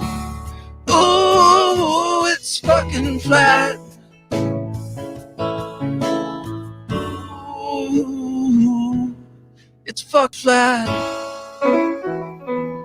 Fantastic. Fucking awesome, dude. I love it. You know, oh man, I was talking to some of our kids about. It's really sad. Actually, Baldini brought it up on a show like with Rose that the kids are the ones getting hurt and the most, it seems, because like everything's gone. The things that we took for granted that were so fun, going to movies, going to live concerts. Mm-hmm. You know, right before I had tickets to go see one. I know it's stupid, but I liked Styx, and Dennis Young was in concert in near Seattle, and I got tickets for it. And then they shut down the world and I never got to see him again. But now I get things on my phone. Hey, he's live in concert on your TV. Like everything's in the damn box now. There's no more live concert experience. There's nothing. So this is the closest I feel I'm going to get for a while until things freaking change out there. So thank you, Chris. Yeah, no problem. I told Rose my dream someday, and maybe I can link this into your Flattoberfest program. Like somehow I just want to go around the country to meetups, and I just want to be like the music, like you can have like a portable meetup that would just be like just a party in a bus and just go from like city to city, in a very distributed way, and just hit all these places. And you know what? If you have nothing going on, hop on the bus and just go to the next city and the next and the next and the next, just keep. That would be great. I actually have something like that I'm working on in the background. I might have a home Flat Earth party bus. Yeah.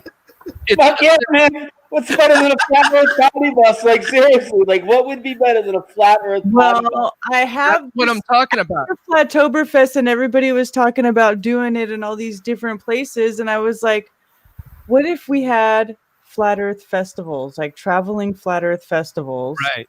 And and then I just had this vision of like a big dually and a toy hauler behind it with like a big vehicle wrap that said Flat Earth festivals. And inside of it, you had like, you with your music, Flat Earth models, maps, banners, posters, flyers, whatever you need to go around and just, show people about it, educate people, tell people what it's all about. You know what I mean? Just a traveling, almost like a little carnival, but not a carnival. Yeah. Like the Grateful Dead of the truth world. How about That's that? exactly dude, that's the model I'm going with. I got to experience a few parking lot scenes, with the Dead and a few shows. And that's what I'm going for. And that's how they really cut their teeth. They were just kind of a party band for all the acid that people were tripping. So I just want to be the party band for all the flat Earth stuff going on, and just try to move the energy, keep it moving and rolling. And they managed to kind of do that, and they committed most of their life to just being on the road and doing that. So it was a big commitment, and they were connected with the government, so they were doing it all for that. But at the same time, I remember, Brian, at some point I was explaining this to you, and you kind of mixed it up with the Globe Live tour. And I don't really want to flat smack anyone per se. I just want to have parties and get-togethers and meetups and stuff where if that a lot of people are going to get flat smacked in the process of having kind of shindig going on and things like that. And it's mainly for us, not necessarily to spend. It's like basically like Flattoberfest on wheels. Yeah, exactly. I've already read two really good ones. Karen's already working on the website, dude. Like, flat hats and what was it? Rostenberry had a good one too. I forget now. Anyways, with the gratefully flat. Gratefully flat. Yeah. Gratefully flat. We got this flat Earth rolling. We get this flat Earth rolling, and down the highway, violating all kinds of local ordinances. Except this would not be on a mission from God. Write that on the side of the bus. Yeah. I'm gonna make flat Earth move. Yeah, buddy. I love it. Nice shirt, by the way. The creators are co-pilot. Like it. Yeah, look at that, sporting a dose of reality. Well, I wore mine today. I usually wear yours. So. Dude, I got the comfort tee. It's super comfy, dude. This is like, it's probably bordering on pretty stanky at this point.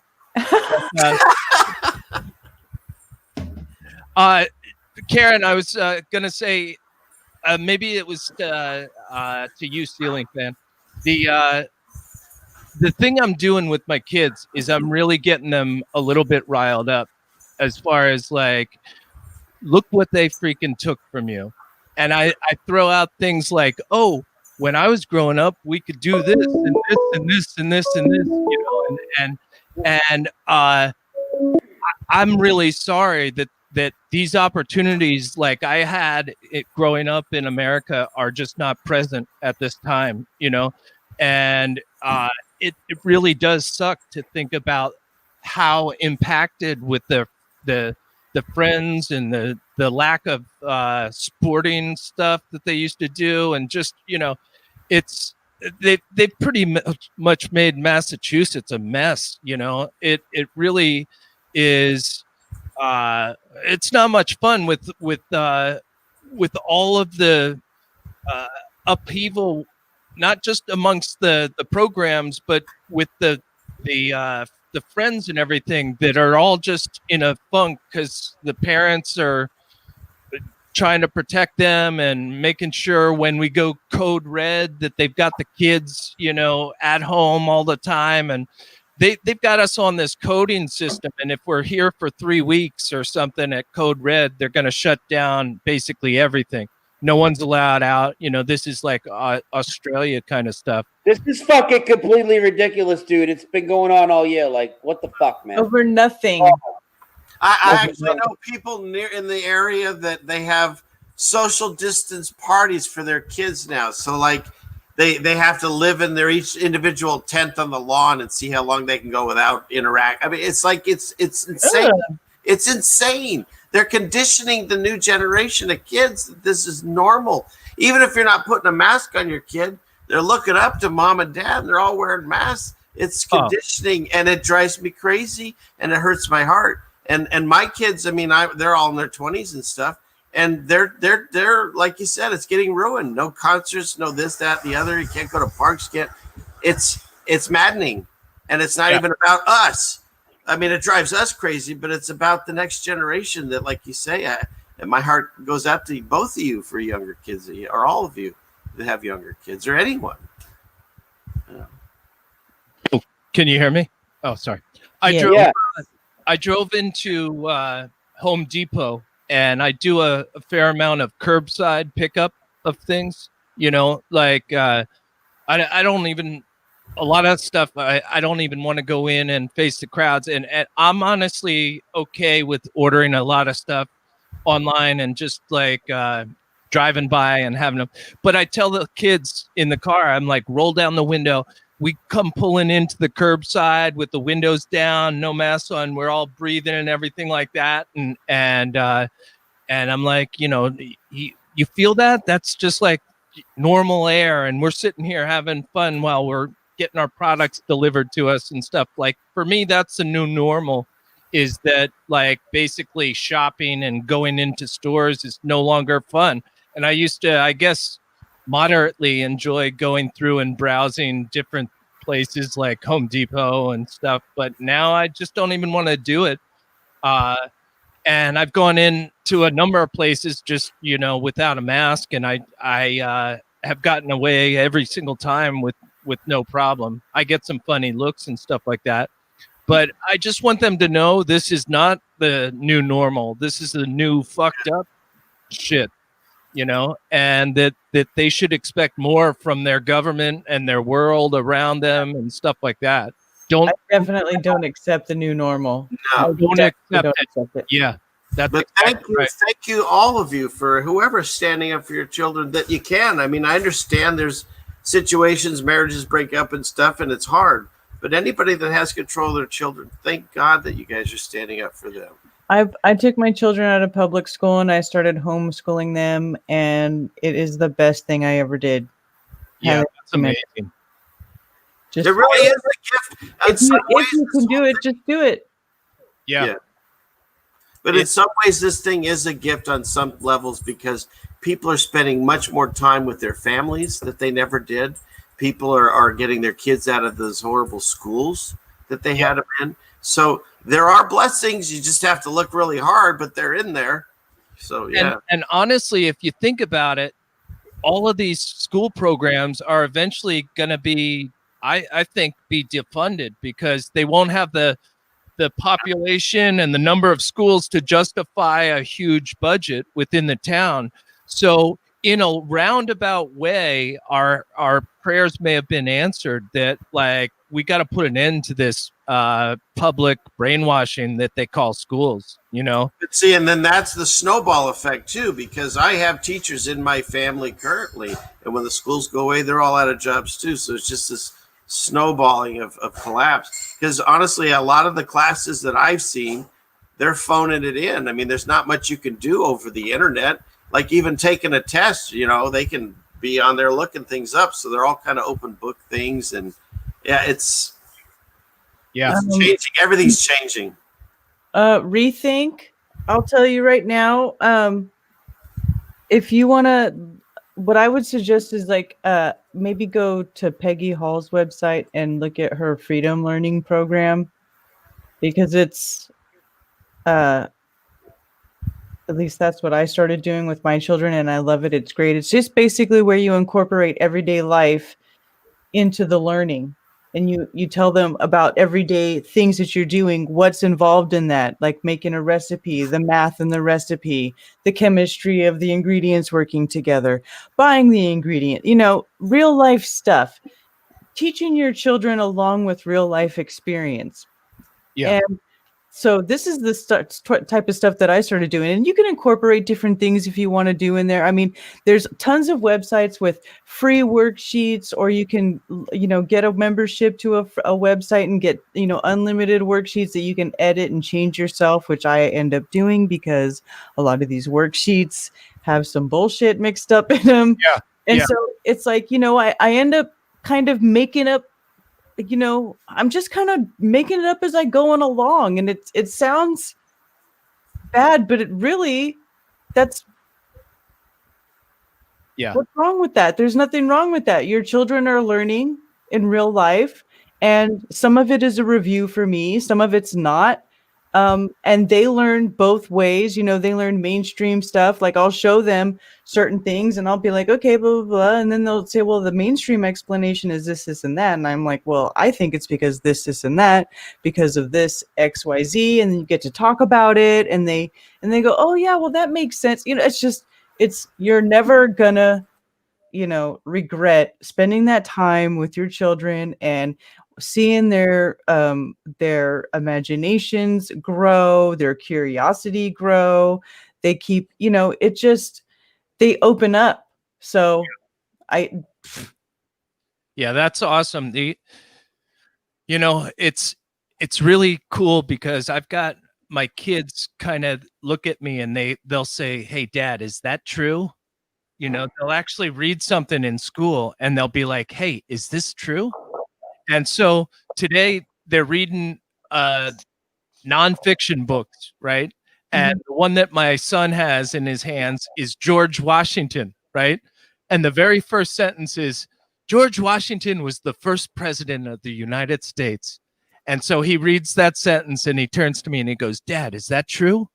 And I go, well, actually, it's not. There were 8 presidents before George Washington. 8? I thought it was 13. It was some number like between. I mean, I don't know, but there was a bunch of presidents before George Washington. That's true, and a lot of people don't know that. Exactly. And when you tell that to people, they immediately go on the defensive and they go, "Oh, well, you're probably talking about like the other presidents of the Continental Congress, you know, that was before, you know, that was a United States." And it's like, no, I'm actually talking about U.S. presidents, you know, not Continental Congress, and there were 8 of them before the Constitution was formulated. And George Washington happens to be the first president after the new Constitution was created. But there were 8 people that just got, you know, jacked of their position in history because they must have been waiting for their man to take the first spot, to create the history that we now know of. But it's just so wild that he's got that impulse to at least read something and say, hey, is that true? Is that refuted in any way? And I just love that about him, that it's not like he's just reading something about gravity and saying, oh, that sounds good. He's actually, questioning whether there are alternative takes on what he's learning. And I'm like, right on, dude. For 9 years old, that's pretty darn good. Because I pretty much just like opened up my mouth and was like, pour it in, When I was growing up, I didn't really have any sense of question. Is that right before Matt came inside? Yeah. Oh God. That was crazy what you said earlier, dude.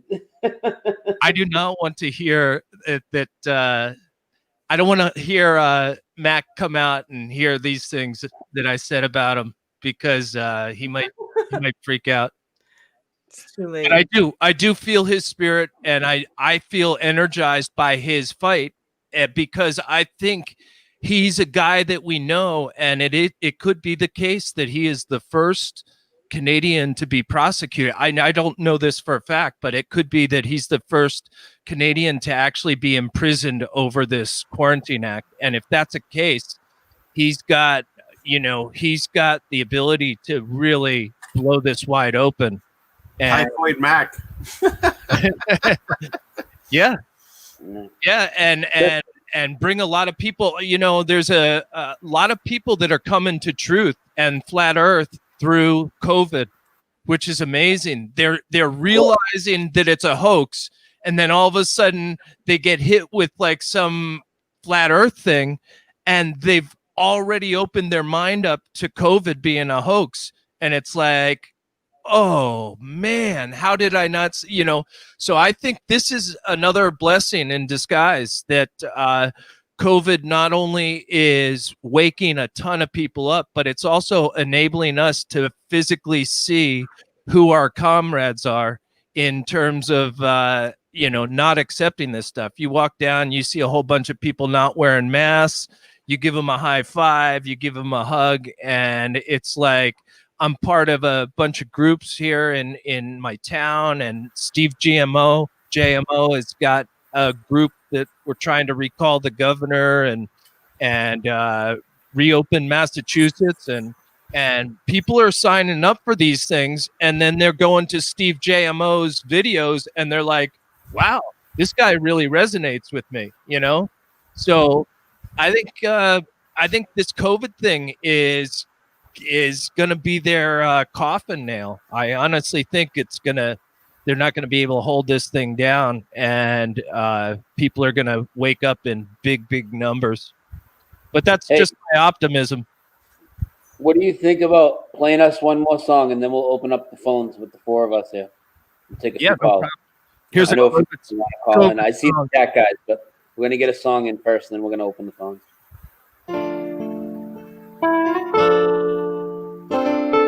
Can you guys hear that?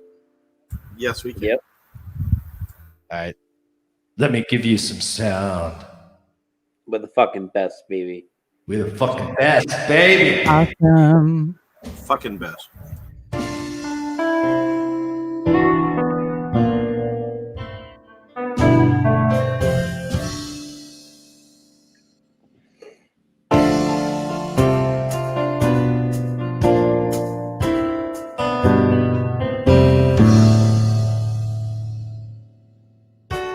It's all insane. The fear inside their brains. Each and every day they're sheltered in place. It's another hoax. How'd our rulers get so bold? Disrupting all our lives just to keep their control. But we're truthers, gonna stand up and fight, 'cause we know it. COVID's a lie. We know it. COVID's alive.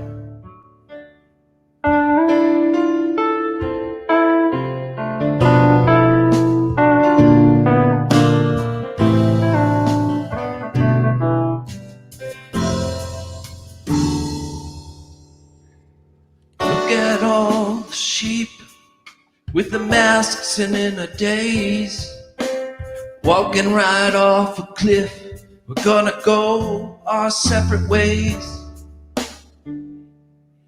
They'll do just what they're told, stay locked down in their place, till science saves their day. A needle from the master Bill Gates. But we're truthers, we're gonna stand up and fight, 'cause we know it. COVID's alive. We know it. COVID's alive.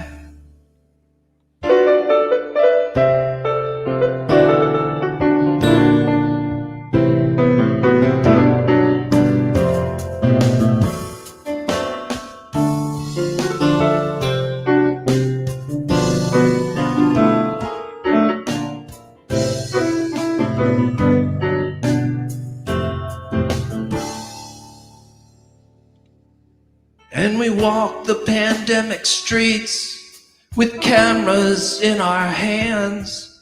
We see empty hospitals, things we just can't understand. We look into the facts and the stories we're being told. We ain't taking no shots or letting our minds be controlled. 'Cause we're truthers, gonna stand up and fight, 'cause we know it. COVID's alive. We know it. COVID's alive. We know it. COVID's alive. That's right. Awesome. And I'll get the phones open. Wow, that was like cool. Thank you. You're the man, dude. You like that one? Phones are open 978-435-0006. Give us a ring, Dong Dutchy. I do like it. Fucking fantastic. Yep, that was you, dude. That was your Mandela Effect. Unveiling the throne. Yo. Yo, what's up? Okay, it's Dawn again. Hi. Hey, Dawn. With my hoarse voice. Sorry. Christian, I love your music. You're fucking awesome. Thank you for that entertainment. I fucking loved it. I love you, Dawn. That's awesome. Okay. Thank you. You guys are so incredible. Okay, so I have a few things to say right now, okay? And they're all short points, I promise. I'm not going to go on a great big tangent. So the first thing I want to say to anybody thinking about taking their kids out of school and they want to know what to do, first and foremost, you need to look into deschooling and then unschooling. So deschooling is basically detoxing your child from the way that they were taught in indoctrination school. So they need to learn how to be taught properly, okay? And then the next step, what Karen does, what I do, what a lot of moms in the community do is unschooling. And that is basically allowing your child to take control of their learning. They focus on what they like best. It's similar to a Montessori, but you're not paying those big bucks. They learn finance. They learn cooking. They learn measurements. They learn pressure canning. They learn how to, if you live on a farm or somewhere with land, they learn how to garden. They learn what are weeds. They learn what are edibles. Things like this, real life stuff, even financing. You don't learn financing in school. You will learn math with unschooling. You will learn science with unschooling. You will learn everything. English, books are the most important thing in anybody's house. It's more important than your dishes. Books will teach you everything. My 9-year-old knows more about Greek gods than people that have gone to university just because of kids' books that he reads. Mm-hmm. So that's my tangent for that. Now, my second tangent is we have an incredible woman in our community that needs our help. She lives in the Bay Area in California. She is in a highly toxic relationship. She is a smart woman. She is extremely kind. Everybody loves this woman. She is in the Bay Area in California. She needs a job. We need to help this woman find a job. She doesn't want money because that does not provide long-term financial security. Our girl, Sue Finelli, needs our help. Sue needs a job. Awesome. I have made a couple of posts. I have a ladies group on Facebook. I made a post in there, and I made a post on my Facebook. My Facebook is small because it's the sock account. All my other ones got disabled. My posts are barely getting noticed. I get 10, 15 likes or reactions. So my Facebook is garbage right now. People need to, anybody in California that knows anybody in California, in the Bay Area, if somebody is hiring, even if it's in a fucking grocery store, Sue Finelli needs a job. She needs to get out of her toxic home and be financially stable. So I am putting this out there for everything that I did, you know, and I don't want credit for it, to help Mak today and yesterday. What I want the community to do back is help Sue get out of that home. Her husband is horrible to her. Her oldest daughter is horrible to her. Her younger daughter loves her and does support her, but she's being ganged up on as well. Sue needs out. So I'm putting a call out to our community to help Sue. I don't have a active YouTube channel where I do lives and get attention. So I have to, you know, call in and ask you guys. I sat on the phone with Sue for a bit. She needs our help with a job. Well, there you go. Somebody must know something or somewhere where Sue Finelli can get a job so she can move on. Exactly. That's excellent. Somebody has to know somebody. I know you know, but Christian, do you know the story about Sue's quarantine? Vaguely, I heard her mention a number of weeks ago that her family was saying something about, like, if she were to come back, that she'd have to. Oh, and they stuck to that. They stuck to that, and she hasn't been allowed back yet since Flattoberfest. She hasn't been home. Since she got back from Flattoberfest, she's been staying in a hotel. She's running out of money. She is now staying at a friend's apartment. Said friend has a dog. Sue doesn't know a lot of people in our community in California. So another big thing, even if you can't help her get a job, help her connect with people in the Bay Area or California, anywhere. She needs to be in a community in her state. That there's nothing more important than that. She's got all of us all across the world, but we need to find her people in Cali so that she has people to lean on, that real life people. She's got Doc Michael. Doc's helped her out. She's visited with Doc a few times. It's actually who I believe she stayed with when she first got back from Flattoberfest. So, you know, anybody that knows anybody in California that's relatively cool, we got to help Sue out, get them connected so she has community. Yeah.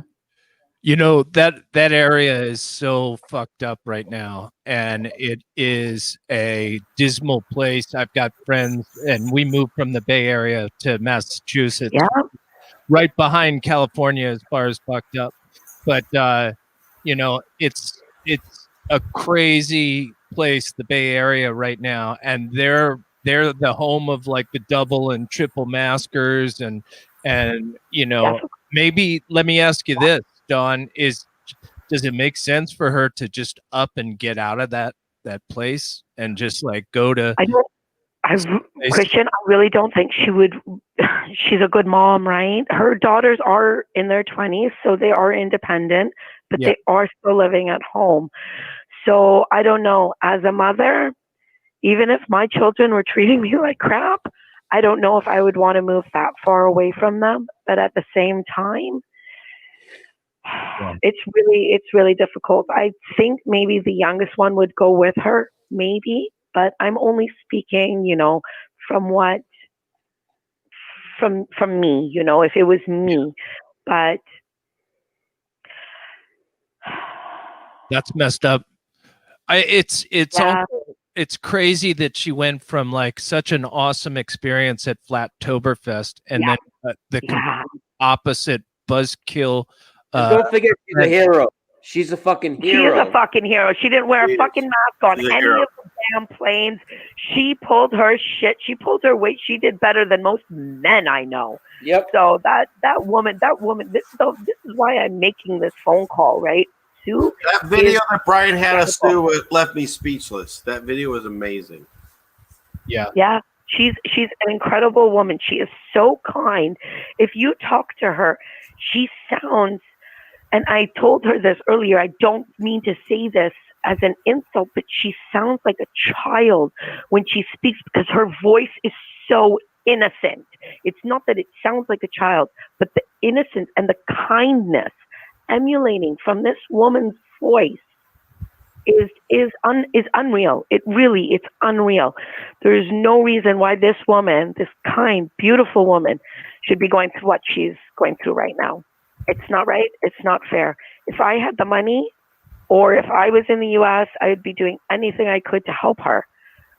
But I'm stuck in Canada as a stay-at-home mom, and I can't do shit except make a phone call like this. So, Sue, I love you so much. You know that, girl. You know that.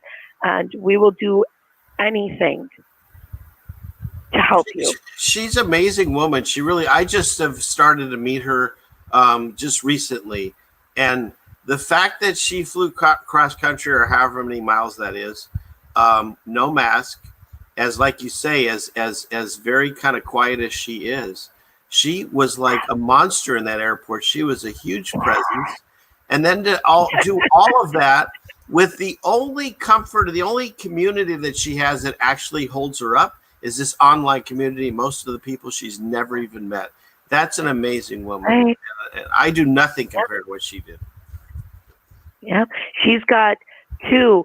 Since the lockdown, she's met two people in the community. One was a stranger she met on the beach, and the other was Doc Michael.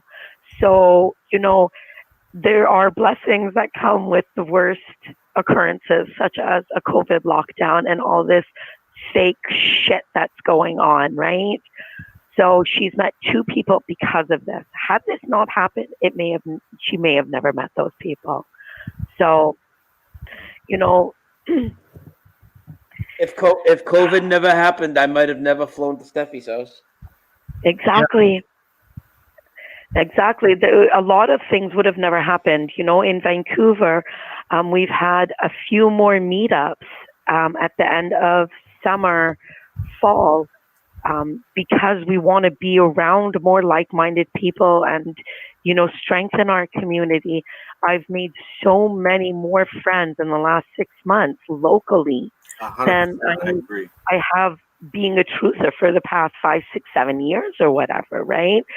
So, it's small blessings. I'm not saying I'm happy about what happened, but again, small blessings. And yeah, Mac will be out tomorrow. There's no doubt we're sending out that energy. Jennifer, I see you in the chat. We're sending out that energy. Mac will be out tomorrow. There's no reason that he shouldn't be. There's no reason that his wife can't be his surety. Excuse me. So we will be seeing Mac. His phones are dead unless his wife is charging one of them. So as soon as he gets out, we'll all be getting notifications that Flat Earth Focker is live. That's awesome. I can't wait for that. Actually, I just can't wait to hear the very first word out of his mouth. It's probably going to be fuck. It better be it's flat, motherfuckers. Yeah, but the first thing we need to hear when we see him is that freaking Magnum PI song. I figured Brian would open the show with it. I love that song. Oh my god, it's so annoying. I'm so sick of that fucking gay ass song. Dude. And how about how he sits and just shakes his head to it every time, like it's the first time he's heard it. And the best part is he thinks he's Magnum P. He thinks he's fucking like Tom Selleck, and he's really fucking. Oh, shit. Oh my god, that's so funny. The thing I like the best with Mac is when he's driving and someone sees the sign in the back of his window and drives up next to him and like gives him some eyes or something, and Mac is like, "Oh yeah, you want to look at me like that, you little fucker?" He just like. I like when he just looks over as he's driving and he sees somebody drive with a mask. He's like, "Take off the fucking mask!" You don't even know really what it's like to be with Mac in public. Oh yeah, I do. You do, but you don't. Like you got that dose of him. It's just hilarious. It's hilarious. You walking with him and he like, you like that face diaper? Is that face diaper doing you good? No, you feel safe with that. You don't need to wear that. He's just so in people's. He has no shame.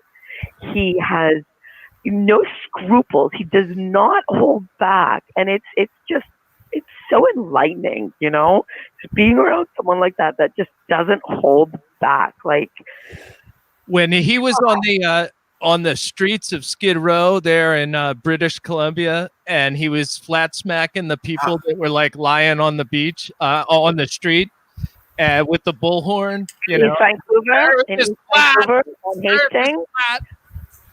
That definitely would make the highlight reel. I think the crack smacking, the crack smacking. That's all the. That's the shame of our city. Oh man, he's got really no inhibitions about going up and getting right in someone's face. It's unbelievable. I love him so much. I do. Yeah, me too. We all do. He's hilarious. He's so different. Like he acts so innocent sometimes.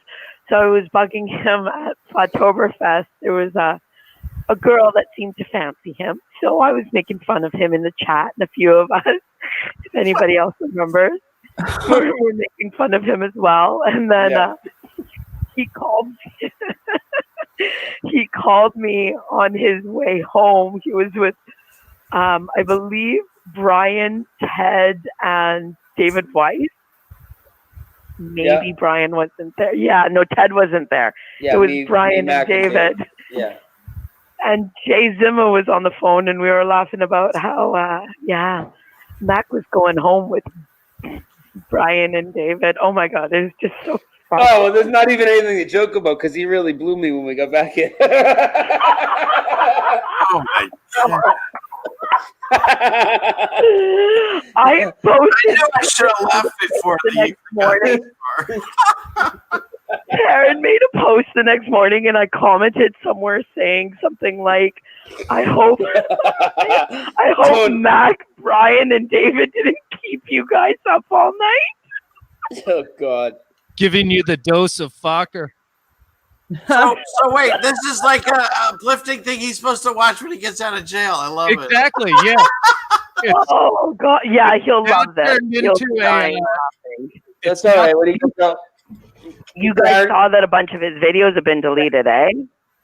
Yeah. Yeah, 2 weeks worth of videos, which is that's heartbreaking. Are they anywhere? Does anybody know if they're anywhere else? Are they on library or I have some of his Flattoba videos downloaded. I don't have all the 2 weeks, but Alex on his channels list probably has them. Yeah. Oh, awesome. Oh, that's good. Yeah, that's good because some of that shit was so funny. Oh boy. Okay. We need to make a highlight movie, I think, of Mac to just like for the record, just make sure that everyone realizes that like this is how you do it, like putting together all of his interactions that are like, do you remember when he pulled into the COVID testing center and they were about to like jab him in the nose with a test, and he's like, no, I'm not gonna. And he had no qualms, just like driving right up to the front of the line and talking with these people that were doing the testing up there. But honestly, it really has to go down for the record, just like this is what flat smacking is. And if you and guess what he's doing right now in prison? Yeah, right. Oh yeah, I'm sure he's got a lot of company. Someone said that there are a lot of flat earthers in prison, just because they've gotten the time to kind of really sit down and contemplate stuff, and I believe it. Well, they had time, and they also got beaten down by the system. Prison library is outdated. They're getting information that's original, so they're getting old school books that are talking about a flat Earth. They're not getting books that are up to date. They're not getting the Britannia 2020. They're getting the Britannia 1950. Yeah. I would imagine they probably they probably have a pretty good selection of really bad magazines like Time or Well, we'll find out tomorrow. And what's even more just so messed up is you take someone that's breaking a quarantine act that's obviously not sick and you're putting them in jail. Is he in isolation right now? I don't know. What I mean?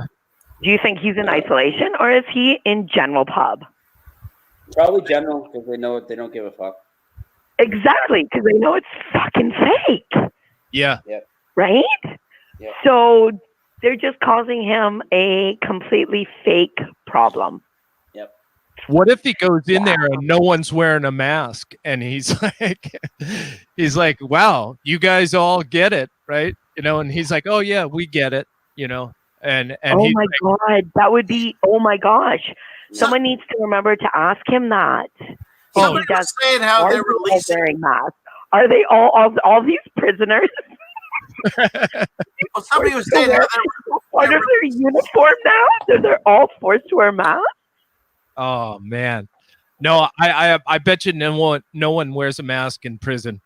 Well, that's what they're saying. They're releasing prisoners because they're afraid of them catching the credani. But why not just put masks on them? Like, it makes no sense. So they were doing it at the beginning, right? Oh. Why we have to wear masks, but the prisoners they have to release because they can't put masks on them? Like, come on, people. Oh man, he's gonna spill his gun. Preston, he's in quarantine. He's in quarantine in pre-trial.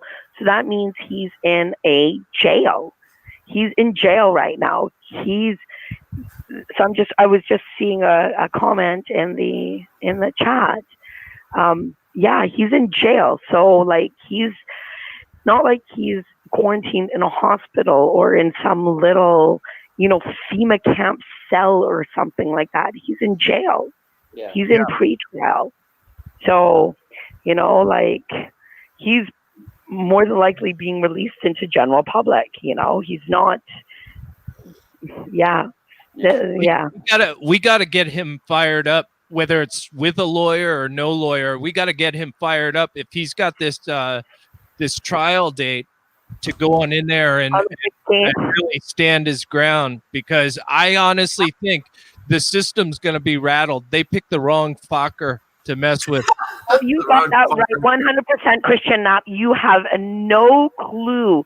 No, you do have a clue, but they have no clue. They have no clue. And they're like, this guy's probably going to roll over like a chump when we have him sign the documents and get out of here. And he's going to be like, no, I'm not rolling over like no chump. Right. Hashtag. How many days? He's been in there since the 2nd. He's been in there since the 2nd. It's the 5th.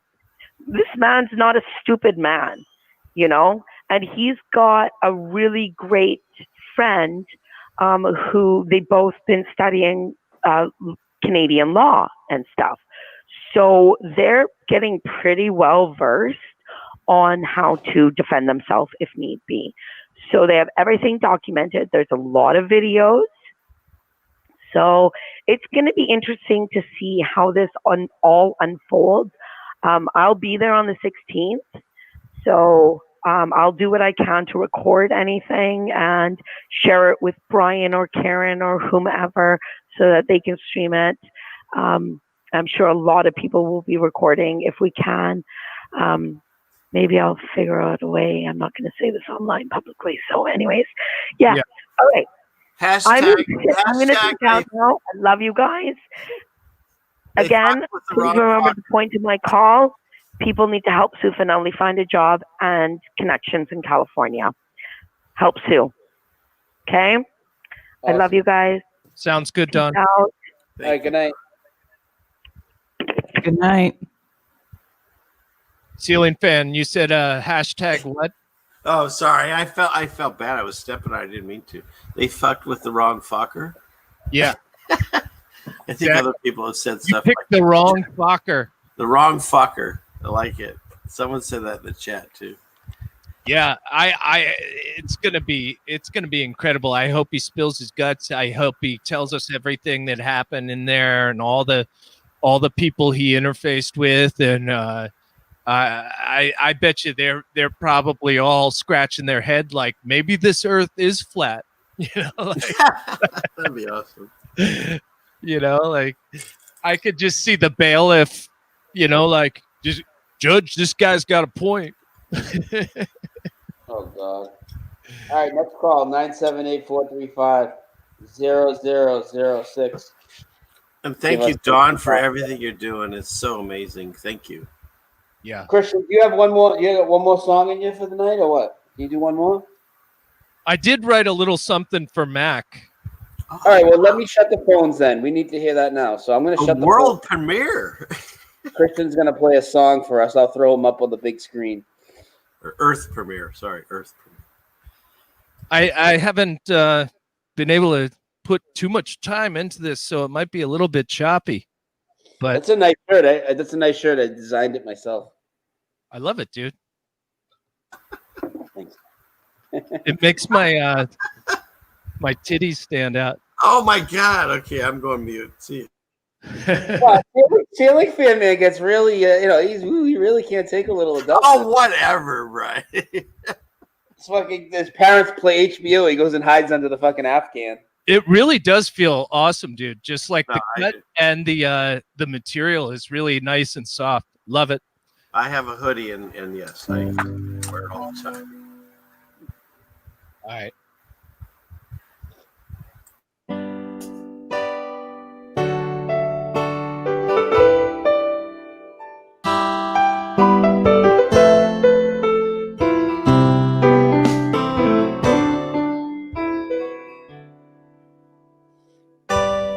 If they put Mac in a jail,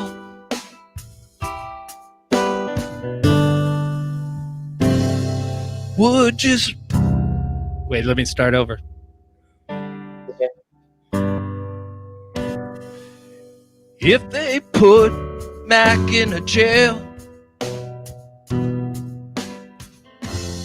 would you wonder just what he did?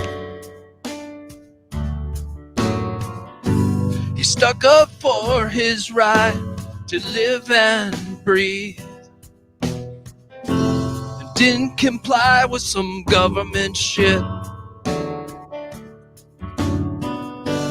They're using fear to control us sheep. What people believe is quite insane, but this guy's jail for standing up. Flat Earth Focker is his name. Flat Earth Focker is his name.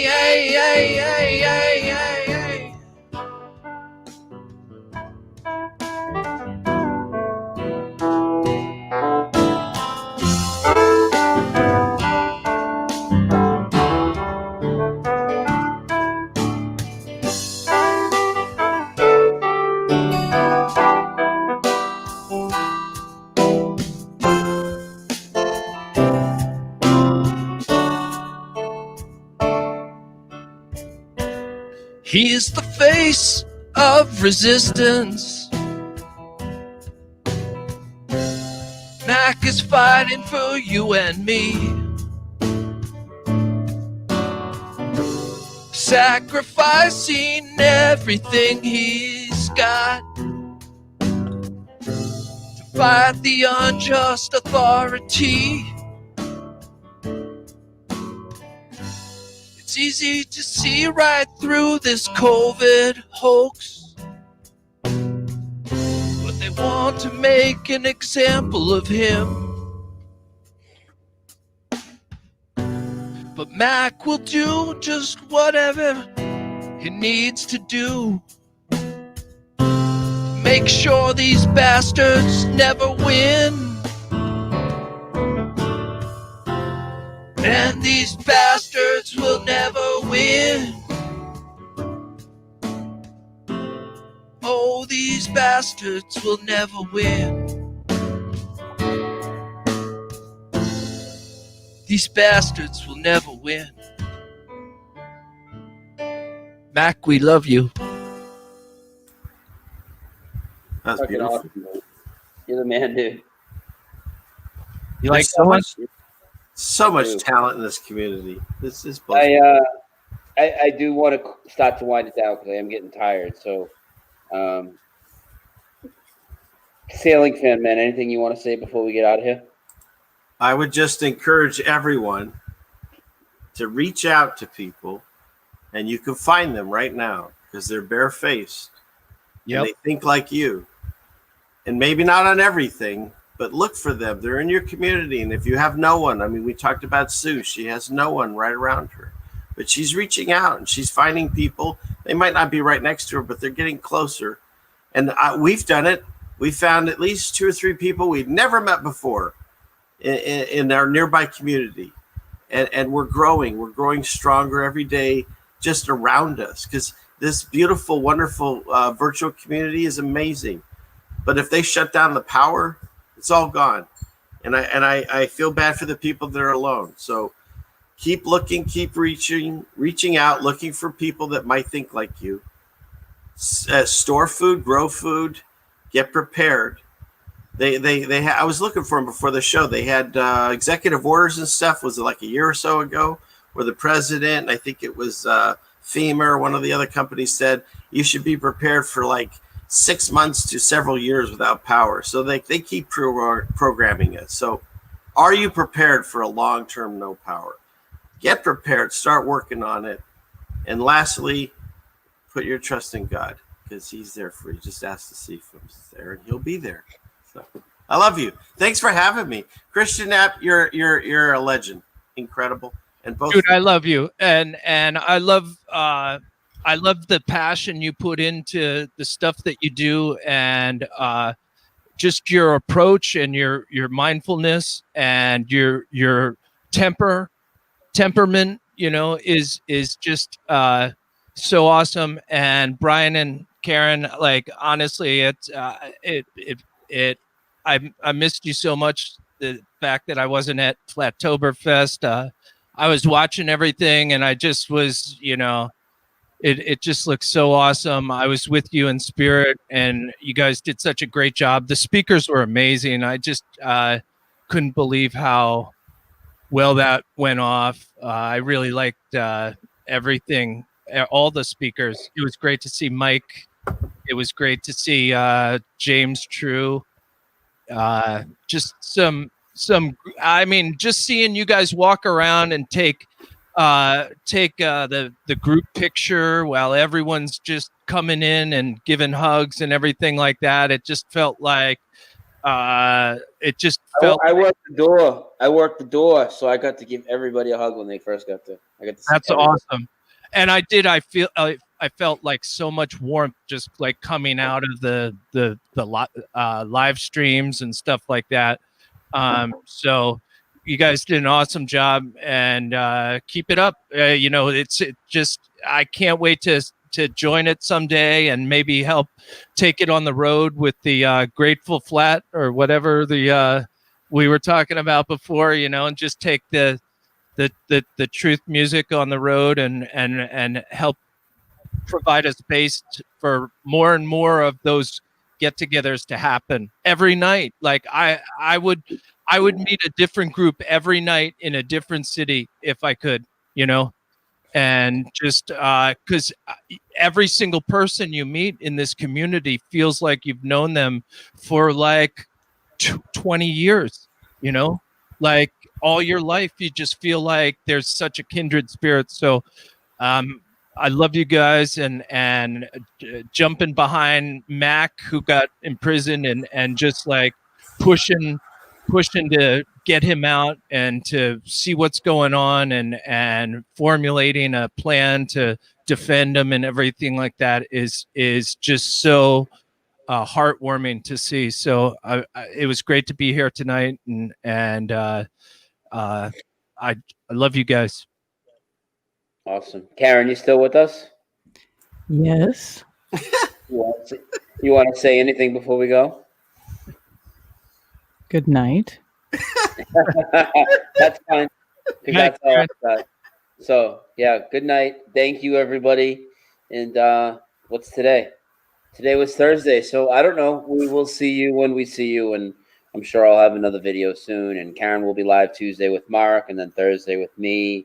And Sailing Fan Man, you got a video coming soon planned, or any shows you're on? I don't really have anything planned. They all kind of just show up. So if I come up with something, I'll try to post it on my channel. But again, God bless everyone here. Thank you all for being here and supporting each other. Thank you. All right, guys.